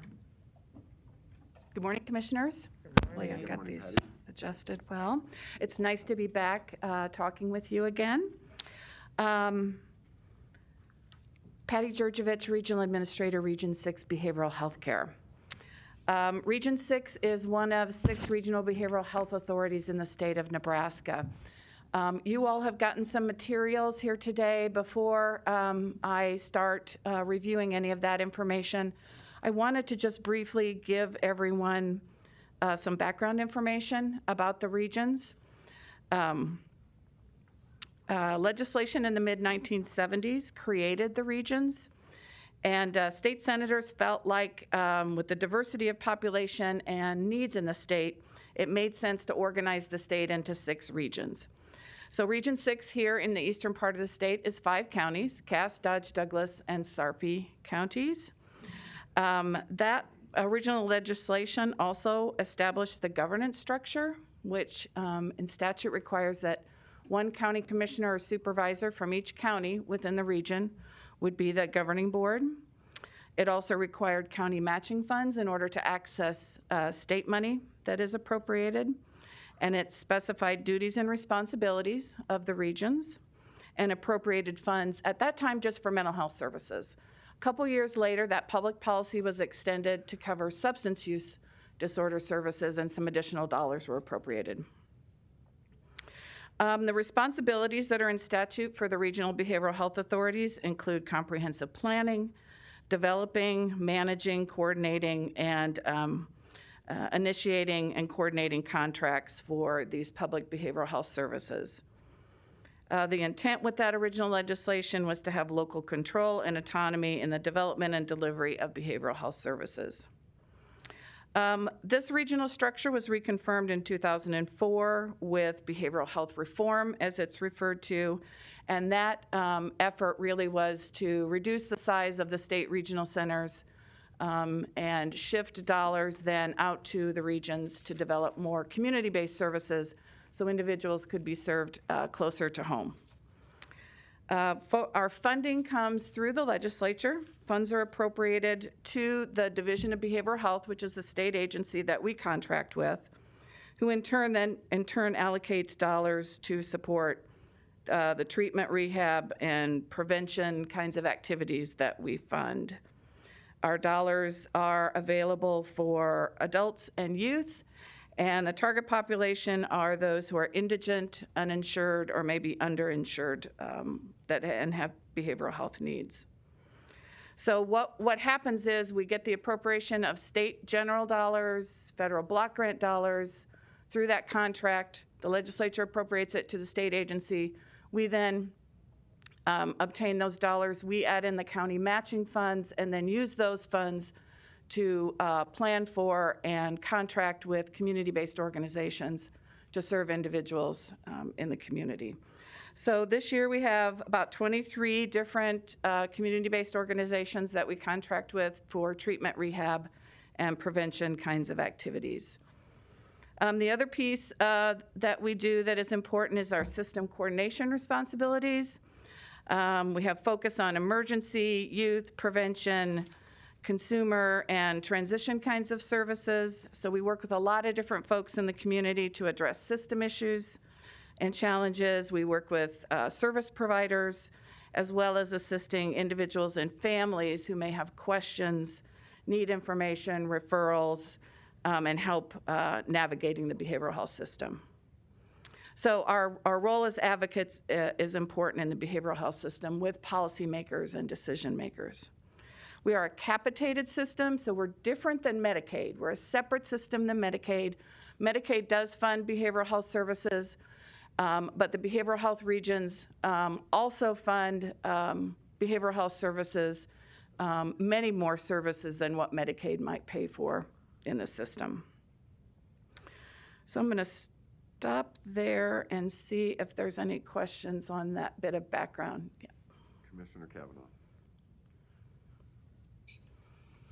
Excuse me. Commissioner Kavanaugh. Thank you. This information you provided us is very good. Thank you. I just have one question on the front page of the handout. It's got a Douglas County kind of demographic, but then in the little fiscal year box, it says fiscal year Douglas County match, and then the farthest box says estimated Region 6 expenditures for Cass County. Yeah, that's an error. I was going to point that out, but thank you for. Cass County would have been shocked by that, but that's an error on our part. That's the estimated Region 6 expenditures for Douglas County, is that correct? Right? Yes, correct. So, I'm sorry, any other questions at this point? Yes, sir. Chair. Commissioner Boyle. On that same graph, I don't know if everybody else has it, but I only have 3 years, 2017, 18, and 19. I don't have the first two, 15 and 16, not that it makes a difference, but it's kind of, if you see this, there's only 3 years. Oh, well, that should not be. I don't know if everybody else has that or not. That makes a nope, difference. That should not be. So. It's in the same graph. Yeah. It doesn't make any difference. I just thought, I don't know. And I was trying to follow you. I'm not sure why we had a different version there. I apologize. No problem. Okay. So what you were provided today is the annual report, which I'm not going to go through. I'm just giving it to you for your reference. And then this demographic report, which you have. So I will review this, certainly, and if you have any questions, let me know. So what this presents, it's for FY19, and you can see that box there towards the upper part on the left has got a population estimate from 2018. The number of county residents served through our system that year was 8,741. And then you'll see service encounters of 16,991. What that indicates is that the number of residents who were served in our system had more than one admission. So not quite 2 admissions maybe per person, but it is reasonable that folks would have be served in multiple services within a fiscal year. Then the box to the right of that shows by fiscal year Douglas County match that was contributed. And then that column to the far right is an estimate of the cost of the services that were provided to your residents during that fiscal year. So your contribution was a little over $1.2 million.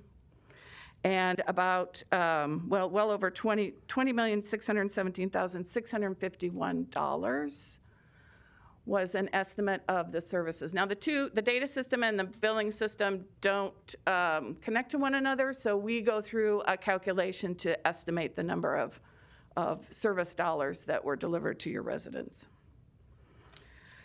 Down towards the bottom then of that top, I guess I can scroll this down. We have information on race and ethnicity for the residents that were served. White, 11,674 individuals. A little over 68% of those served then were white. Black African American, 3,361, and that is about 19.8% of those served. If you look at the ethnicity, almost 83% were non-Hispanic, and about 8.4% were of Hispanic ethnicity. The next page looks at the encounters by age and gender. So the highest percentage in the age group is 45 to 64 years old, about 29%, followed by the age group of 25 to 34, which is about 28, almost 29%, and then 35 to 44-year-olds, about 23, 24%. Then the gender split is about almost 58% male, almost 42% female. The insurance status, as I mentioned earlier, to be eligible for reimbursement in our system, most are uninsured. So you can see for Douglas County, it was a little over 69%, or 11,767 had no insurance whatsoever. And then you can see a bit of a mix. You'll see Medicaid in there. As I mentioned earlier, there are some services that Medicaid will pay for those who are enrolled in that system, but a good number of services that we have are not provided by Medicaid. So some who are enrolled in Medicaid may still be eligible in our system to be reimbursed for those services. The employment status, you can see 20% were employed, 3,407, and then 3,494, or about 20, almost 21%, were unemployed and seeking employment. The next box over is unemployed not seeking, which is a little over 31%. Folks in that category may be students, they may be retired, they may be a homemaker or a volunteer, and as the reason why they're not seeking employment. Down at the bottom then of that page is the living situation. 49% are in a private residence, 21.5% in a homeless shelter.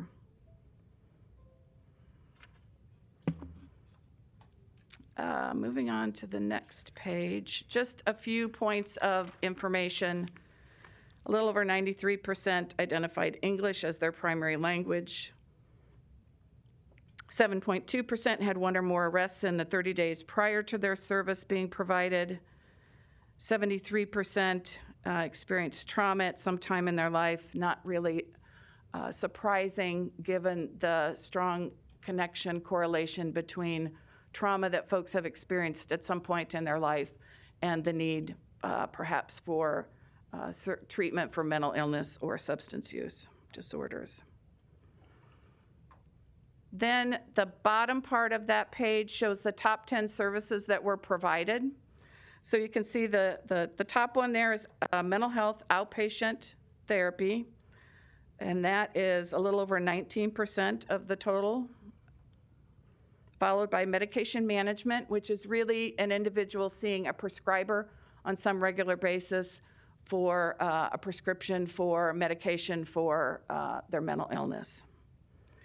Third then is detox, which is about 10.7%.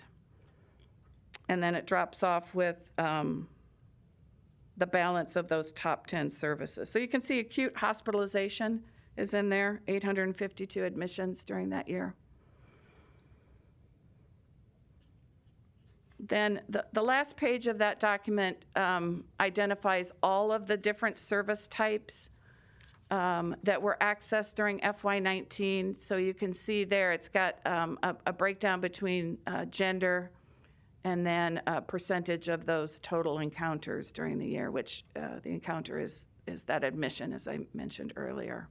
So you can see quite a wide variety of different kinds of services that folks had access to because of the dollars that we invest in our system through the region. I'm going to pause there and see if you have any questions about that document. You do, Commissioner Boyle? First, it's really impressive the way you've got it worked out. I'm a little, I made some notes here, and I was kind of, I guess, correct me if I'm wrong, Patty, but some of the, when you look at, for example, let me ask a question about the youth. On page 2,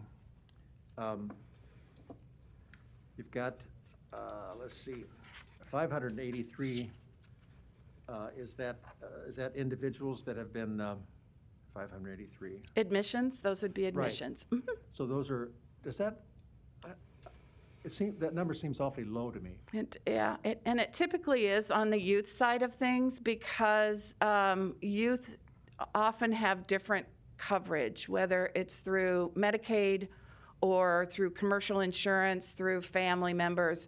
So there aren't a lot of youth that need to access the dollars that we have appropriated for services. So it has historically been fairly low. How does a young person access your services? How does that happen? Well, the request would be made to. Okay, the request would, if the person goes to one of our contract agencies, so that's Heartland Family Service, Lutheran Family Services, CHI, there's quite a variety. They would go, and the provider then is responsible for determining how payment would be made. Okay. And if there are no other insurance or anything like that, then they could be eligible to bill the region for those services provided. It seems like it'd be, maybe, I don't know, this is just well, it seems to me it'd be difficult for someone, a young person, to end up there. I guess that's just has nothing to do with anything, but I just am curious about it. I'm thinking of Youth Emergency Services, for example, which is I think a great organization, and we've helped them in the past, and I don't know what they have any, they probably have contact with you through other means, but this is really important and really a big deal. So I really appreciate this report. One of the things I was going to suggest, and this is not criticism, but when you go to the mission, vision, and values page that's in the booklet, it's kind of in, for me, it's not quite specific enough because when I see words like stakeholders, I don't know who that really is. Okay. And I don't know if that's governments or if that's, CHI or who that is. And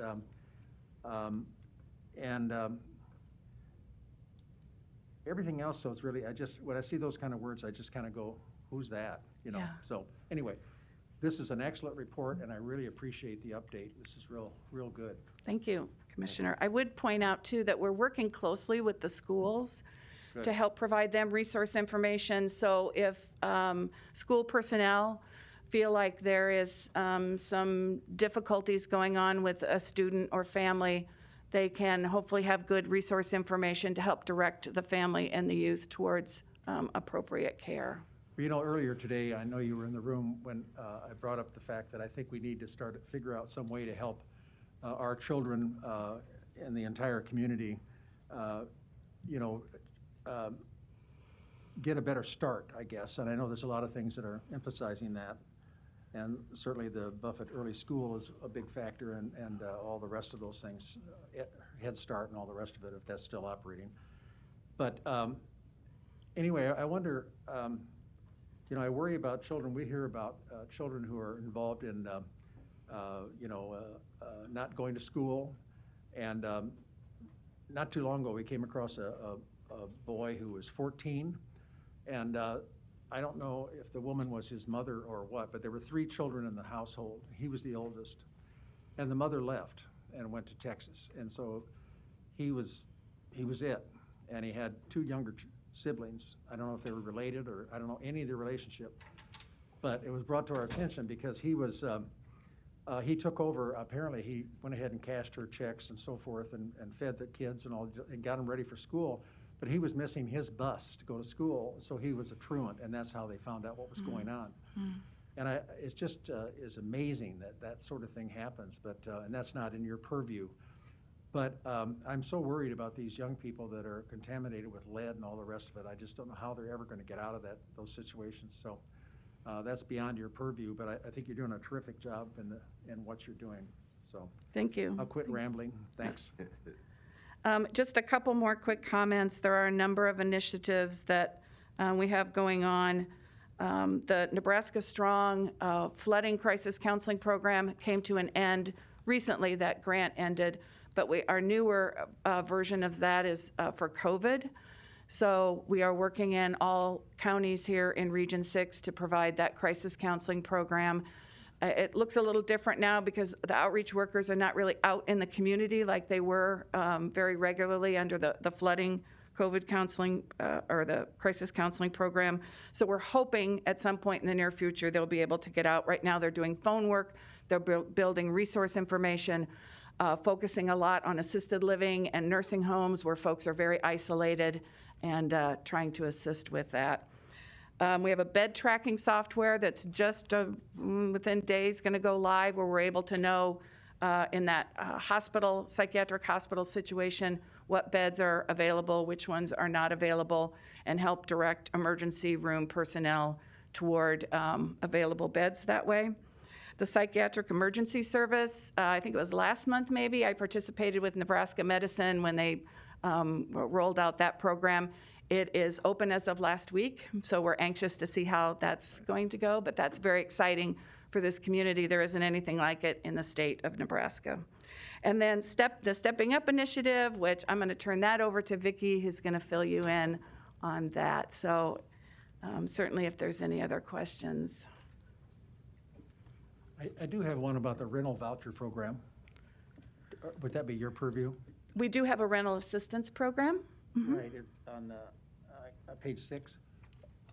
We're having trouble getting our our money out. I was just talking to Commissioner Borgeson about it, but and Commissioner Cavanaugh as well. But I don't know. I sure wish we could figure out some ways to cut the red tape. Not that you have red tape, but sometime we'll have to talk about the qualifications to get vouchers. Well, we have red tape too. Probably not as significant, but we have that as well. So right, thanks. You bet. Thank you for your time. Thank you, Patty. You get out of your way. She's got your. Are you ready for yours?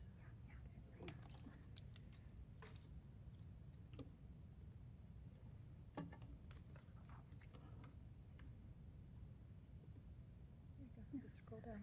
Okay, very good. Good morning, Commissioners. Good morning. I'll try and do this with this mess. My name is Vicki Mega, and I am the Director of Criminal Justice and Behavioral Health Initiatives with Region 6 Behavioral Health Care, and I lead the county's Stepping Up initiative. So today I wanted to give you an overview and an update as to what's going on with the Stepping Up initiative. And just as a refresher, the Stepping Up initiative is a national initiative that provides counties with data-driven framework to reduce the number of individuals who are in jail with a serious mental illness through the development of a comprehensive systems-level plan. So the planning, the focus, the population that we're really addressing, these are not your violent felony offenders. These are generally our low-level offenders who have a serious mental illness. In Douglas County, we have an exceptional group of people that come together every month. The Stepping Up team is composed of individuals from corrections, from the county administration, the sheriff, OPD, public defender, the county attorney, probation, our community mental health center, and then several folks from Region 6. And we meet every month. We've been Zooming during the pandemic. Prior to that, we were meeting in room 903 across the way. And quarterly, we look at quarterly data. But we meet monthly to look at the 4 goals that I have identified right here. The great thing, one of the great things about the Stepping Up initiative is it's very straightforward. The initiative predicts to counties that you should focus on these 4 goals and these 4 goals really only. And they are to reduce the number of people with a serious mental illness who are booked into jail, shorten the average length of stay for those individuals, increase their percentage of connection to care, and lower their rates of recidivism. So while those are very straightforward goals that make absolute sense, the next part of the work is defining each of those goals. And that takes a great deal of time. So, for example, how do we define someone with a serious mental illness? Does that include someone with a substance use disorder? Is it someone that self-reports they have a serious mental illness? Is it by diagnosis only? Average length of stay, how do we define that? Percentage of connection to care, is that an information and referral, a piece of paper with someone's name on it, given to the individual at release? Or is it an appointment made, a real true connection with the provider? And then recidivism. Every place has a bit of a different definition for recidivism, and we've spent a lot of time in conversations and have come to an agreement on Douglas County's definition of recidivism. So once we had spent the hours of defining each of these, then the next step is to start collecting this baseline data, right?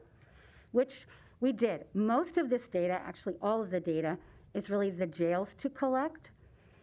We had multiple meetings, and I do want to say the jail has probably gone above and beyond with their efforts to collect data on these 4 measures. But that effort has been a manual effort that has been extremely time-consuming for the good people at the jail to do.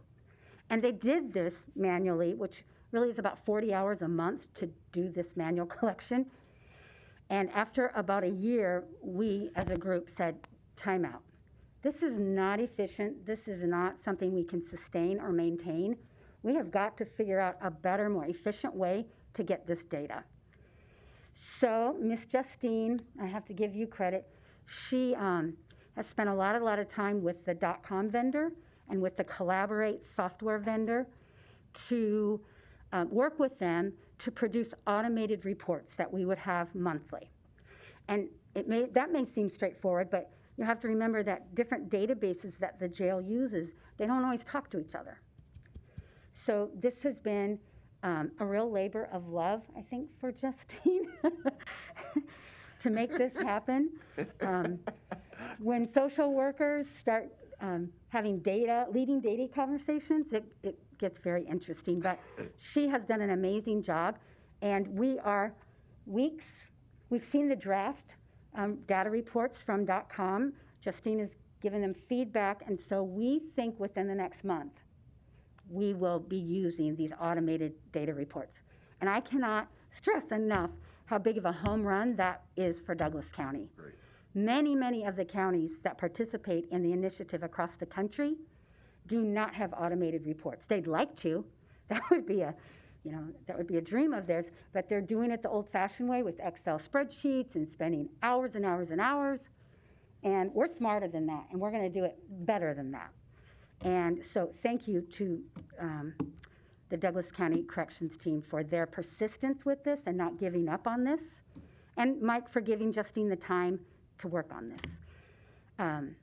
So I'll go into what sets Douglas County apart, and then we'll talk more specifics about the plan. But the one thing that will be setting Douglas County apart is their ability to streamline the data collection and reporting through the automation of reports on the 4 key measures. Without having that baseline data to look at every month, you're really throwing spaghetti at the wall when it comes to strategy development, because you don't know what's sticking because you don't have the data to tell you what's working and what's not. And this is a very data-driven initiative. So the second thing that I think is really setting Douglas County apart from other counties is the Familiar Faces project that we have going. This is a project, we have a team that's come together with corrections, the region, OPD, the sheriff, and the Community Mental Health Center. And we have developed criteria for individuals whose faces are very familiar to the jail. These are individuals who have been incarcerated at least 4 times in the last 12 months, who have an SMI and have been identified by the jail as someone who could potentially benefit from some extra reentry holding of the hand, right? The cool thing with this is the Community Mental Health Center is serving these people through their emergency community service. They go into the jail, meet with these people, really start to develop a relationship with them, get to know them, so that when the individual gets out, they're much more likely to connect with that person. They're not a scary face. So this is a new pilot for us. We've had approximately 10 individuals, and I do want to say this too. These are difficult people to work with. These are people who have been banned and barred from shelters. They have serious mental health disorders, often co-occurring disorders with an addiction. They often are homeless and mistrusting of service providers. And so we've had to get very, very creative. And I want to give a shout out to the Community Mental Health Center, because the people that they have hired to be out in the community working with and really tracking these folks down do an amazing job. The data so far with this group looks really good. We've had success with some very, very difficult people who have not returned to jail. And a couple that have returned to jail, the days between their jail episodes has gotten much longer. And that's another sign of success. So that pilot will be continuing. That's one that I think next year we will be coming forward and saying, we need to expand, we need more of this, it's working. But we are tracking data so that we'll be able to effectively evaluate it. The third thing that I think really sets this county apart is the work that we're doing around competency evaluations and competency restoration work. We have a work group who is meeting regularly, and we're really looking at the communication protocols that are in place. We're looking at how do we improve those from the time the judge orders someone to have a competency evaluation all the way through the time when LRC says the person has been restored. We have identified through lots of conversation that we have some real inefficiencies going on, and some are very low-hanging fruit. So we've put together a 5-page protocol document that we think is really near being finalized. Once we finalize it, we'll be engaging the presiding district court judge, then the presiding county court judge, and then perhaps looking at a training with the bailiffs and developing a bench cheat sheet card. So very important that when judges are issuing their court orders that they're addressing who should get the evaluation, right? Who should be doing transportation? When should that transportation be done? There's a whole variety of things that if we could get them in the order up front, and if the order could get to the right people at the right time, we would be saving lots of days with people not sitting at LRC or sitting in the jail waiting to get to LRC. It's unacceptable that the jail wouldn't know someone is going to LRC until the sheriff's there to pick them up. When someone's really mentally ill, like these individuals are, there's some prep time that needs to happen, and the jail isn't able to do that when they don't have a notice. So, great group of people with public defender, county administration, and LRC have been working on this. So I think this is, we're going to see a lot of good progress. We also are looking at the data regarding how long are people waiting in the Douglas County Jail to get to LRC. And why is it that someone at LRC who's been restored to competency is still there weeks and weeks perhaps and not getting back to the jail, which they should be because they're tying up that LRC bed. So there's, while we've done a lot of work with the communication and the court orders, there's still work to do around LRC. So, but definitely something I think that we're leading the pack with. And then the last thing, you may know, Douglas County, you were designated an innovator county in May of 2019. You were the 12th out of all the counties across the country. I think right now they're at 21 who have been designated innovator counties. Douglas County was number 12, and that's something to be really proud of. So on the back side, I'm not going to go through all of this, but I wanted you to have an awareness of the plan that we look at each month. So again, we're staying faithful to this model with the 4 goals. And the group over the last year and a half, even though we haven't had the data, through experience and our knowledge, we know that there are certain strategies and certain objectives that we need to get going on that just makes sense. So goal 1 is really about the front end of your system and diverting people, keeping them out of jail whenever it's safe and it makes sense to do that. And so we have identified things like CIT and mental health first aid training with law enforcement in the call center, looking at our mobile crisis response data, and this law enforcement's ability to complete behavioral health tracking forms, right? We want them, when 911 has identified or coded a call as a mental health call, we then want that officer who's responding to complete a very short, down and dirty mental health tracking form that will give us a lot of good information that we need in order to further our planning efforts. So, and we have data on almost all of those sub-measures. The measures that Justine's working on are for the goals, right? Those big goals. Number 2 is the average length of stay, shortening that. And so we're looking at when they get into jail, what is it that we can do to release or to reduce that length of stay? On average, people with a serious mental illness are in jail 4 times longer on the same type of charge as someone who does not have a mental illness. That's not okay. So we're diving into why that might be. One of the things that we have talked a little bit about is looking at a work group who would study the case progression of these cases from beginning to end to find out what's different with these individuals who have a mental illness. Why are there delays?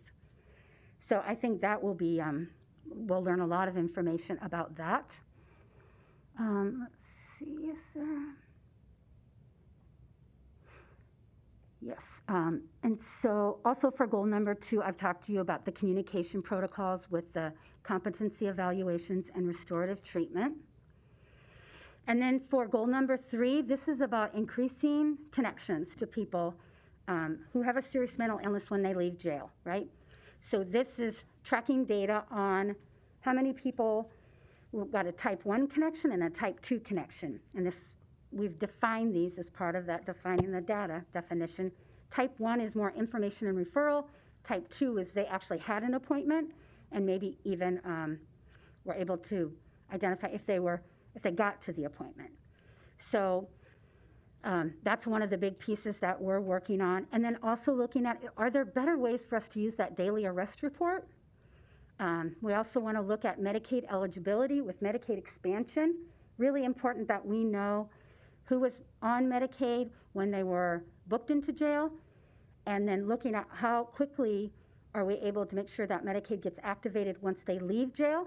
And if they weren't on Medicaid when they got into jail, but they screen positive for potentially being eligible, then how do we make sure that that application is getting done in that jail before they leave and getting submitted? That's very, very important. So those are kind of the highlights of goal 3, and then goal 4 is really about recidivism, and that's where our familiar faces pilot comes into play. using the data, of course, that Justine is working on. And then we're also looking at probation violations and custodial sanctions to fully and really make sure we understand how many people that are on a probation violation are in jail versus how many people that have received a custodial sanction are in jail. So we're starting to look at that data. Actually, we'll do that next week. And then we are collecting data also on the number of people who are receiving their antipsychotic medications via an injection. That's called a long-acting injectable. Research is really, really clear about that one, that if you are able to use LAIs, and this is a voluntary medication, right? Not forced medication, but voluntary, you will definitely see a reduction in recidivism. So working on that with LRC as well. We have some bugs to work out on their end, but a lot of really, really great things going on with Stepping Up. This team, I got to tell you, through the pandemic, when I know everyone's being pulled 1,000 different ways, not one person, misses these meetings. They are committed to this. They show up. They participate. They're engaged. They ask great questions. They give me homework to do. And so they're a really great committed group to this initiative. And I do want to thank Diane's on our Stepping Up team, Diane Carlson, and of course Mike and Justine and others. But it is an honor really to lead this group of people. They're brilliant people in the criminal justice system. Yeah. Thank you, Vicki. I'm happy to answer any questions. Questions or comments? Commissioner Boyle. Claire's so thrilled. First of all, I'm very, very impressed with the program, and I want to, first of all, thank Commissioner Borgerson for being the lead on this. She has been for quite some time and has really produced a great deal of good leadership and encouragement. I know she has, so I thank you very much, Marianne, for doing this. It seems like one of the things that kind of jumped out at me is on the second page, a lot of it ends up with goal, well, all of them do, goal 2, 3, and 4 particularly, deal with people who have a serious mental illness who are in jail. And I'm beginning to think, I have thought for some time that maybe what we need to do is have some kind of a judicial mental hospital where people who are, and we've seen this before, and we've had people in the facility, obviously, who are, large numbers are mentally ill from schizophrenia down to depression, you know, if you want to call it down to depression, but schizophrenia, depression. And it seems like that would be a more humane way to go if you can figure that out some way. Of course, it's expensive, and I don't know how we all do it, but none of these folks belong in, well, I should say none of it. Yeah. I really question whether they should be in jail. I think all of us do. And it'd take a lot of bucks to do that, but I think we need to think about that. And I'm curious whether there are, you know, in some of the larger cities that deal with a lot of homeless people who are mentally ill, whether it's San Francisco or Chicago or places like that, what they're doing to try to figure out how to handle these people better. And I know that you have certainly given it a lot of thought, you know, how to do those things. Yep. But I would just like to encourage you to continue to do that. And someday you may have to come back to us and say, you know, it's time for us to build a facility that handles folks who are just really in deep mental health trouble and who are also, you know, committing crimes. I saw something on PBS, I think, that dealt with working with a group of people who were homeless and also mentally ill, not desperately mental ill, but who were suffering from it. And they had these tiny homes for them. I mean, really, actually, it was just a room with a bathroom and a, you know, I'm not even sure it had a hot plate, maybe not, but at least was a bed and a place to clean up. And there was a woman who just absolutely was ecstatic over getting this something of her own where she could put her things. There's a woman who walks around, I'm downtown quite a bit, and I was going by the new, by the Civic Center coming this way, and I got up to Dodge Street, and there's a woman there almost daily. It breaks my heart. She's got a wagon that's loaded with clothes, and it's all tied up, and heavy wagon, and she couldn't get up over the curb the other day, and I mean, it's just, she did finally do it. And I drove by later on last night, and she was sitting on a bus bench just all exhausted. And I'm thinking, you know, there's somebody who needs something. I mean, she's not going to get help. She's not bothering anybody. Anyway, I guess in a nutshell, I really want to thank you for what you're doing. You and Patty and Mary Ann, Vicki, you're doing a terrific job. Thank you. And I'm going to stop out sometime and just spend a whole bunch of time with you. Maybe I'll bring something to eat.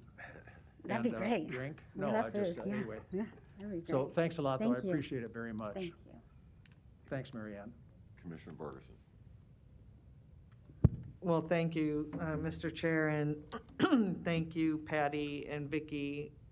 We are very lucky to have such great leaders leading our initiative, not only, well, the organization, the Region 6 organization, but also the Stepping Up initiative.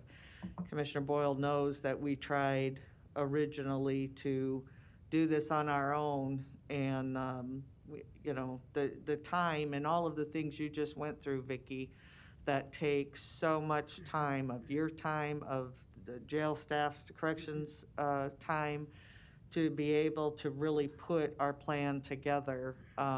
Thank you for that. And, Commissioner Boyle, I know we've talked about that, and one of the things that I still don't want to lose sight of is that, at least a goal of mine is that we, instead of building more beds, is that we decriminalize mental illness.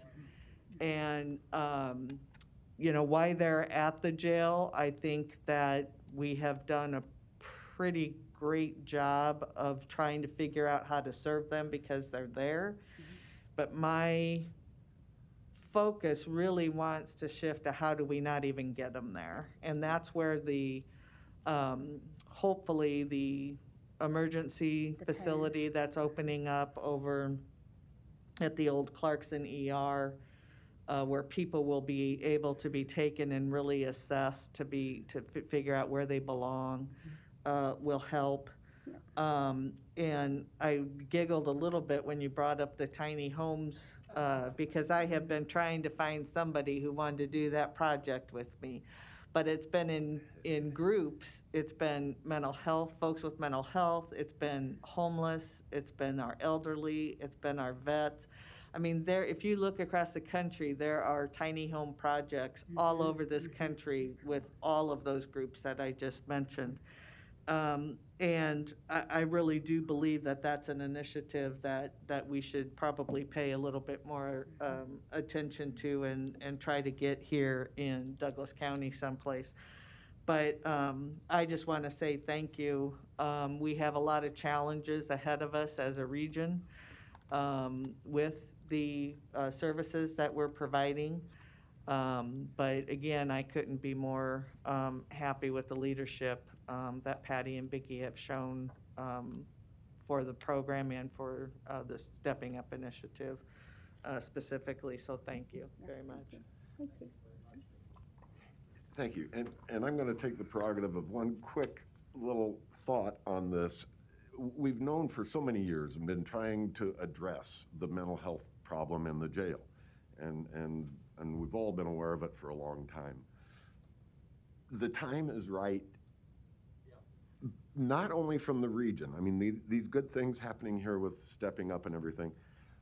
But I think the fact that when we hired our last jail director, we hired somebody whose background is they are an LMHP, a licensed mental health practitioner. That's Mr. Meyer's background.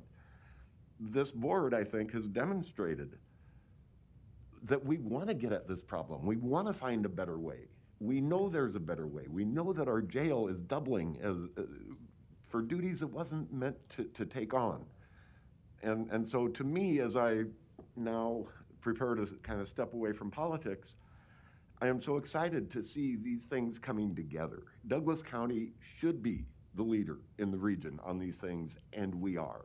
And to have Mr. Myers and Justine and everybody in place to help take this on, the stars are aligned. We gotta make it happen now under these circumstances. So thank you all for what you are doing to help us address this problem.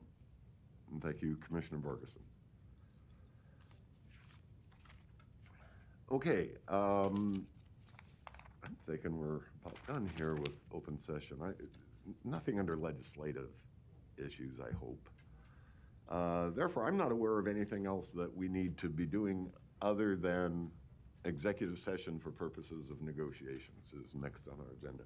Before we go into that, I would remind everybody that Commissioner Borgeson will be chairing the Human Resources Services Committee shortly after this board meeting ends, up in room 903. Yes, it's available by Zoom. So I would entertain a motion to go into executive session for negotiations. Okay? Is there a second? All right, motion and a second by Commissioners Boyle and Borgeson to go into executive session for purposes of negotiations. I would call for the vote, please.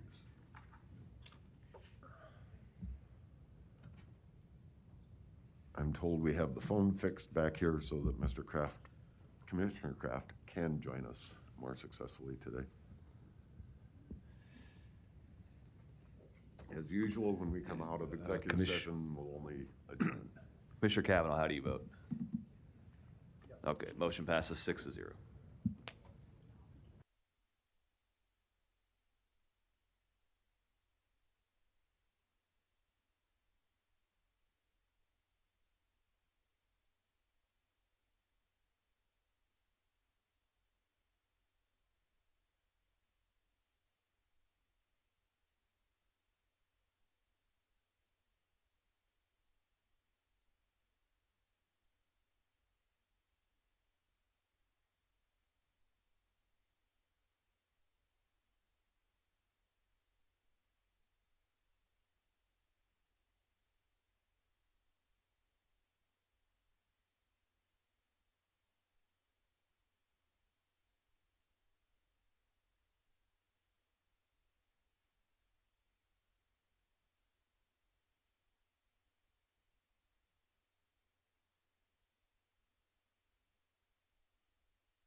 Commissioner Rogers, you do as well? Okay. All right, and motion passes 5-0.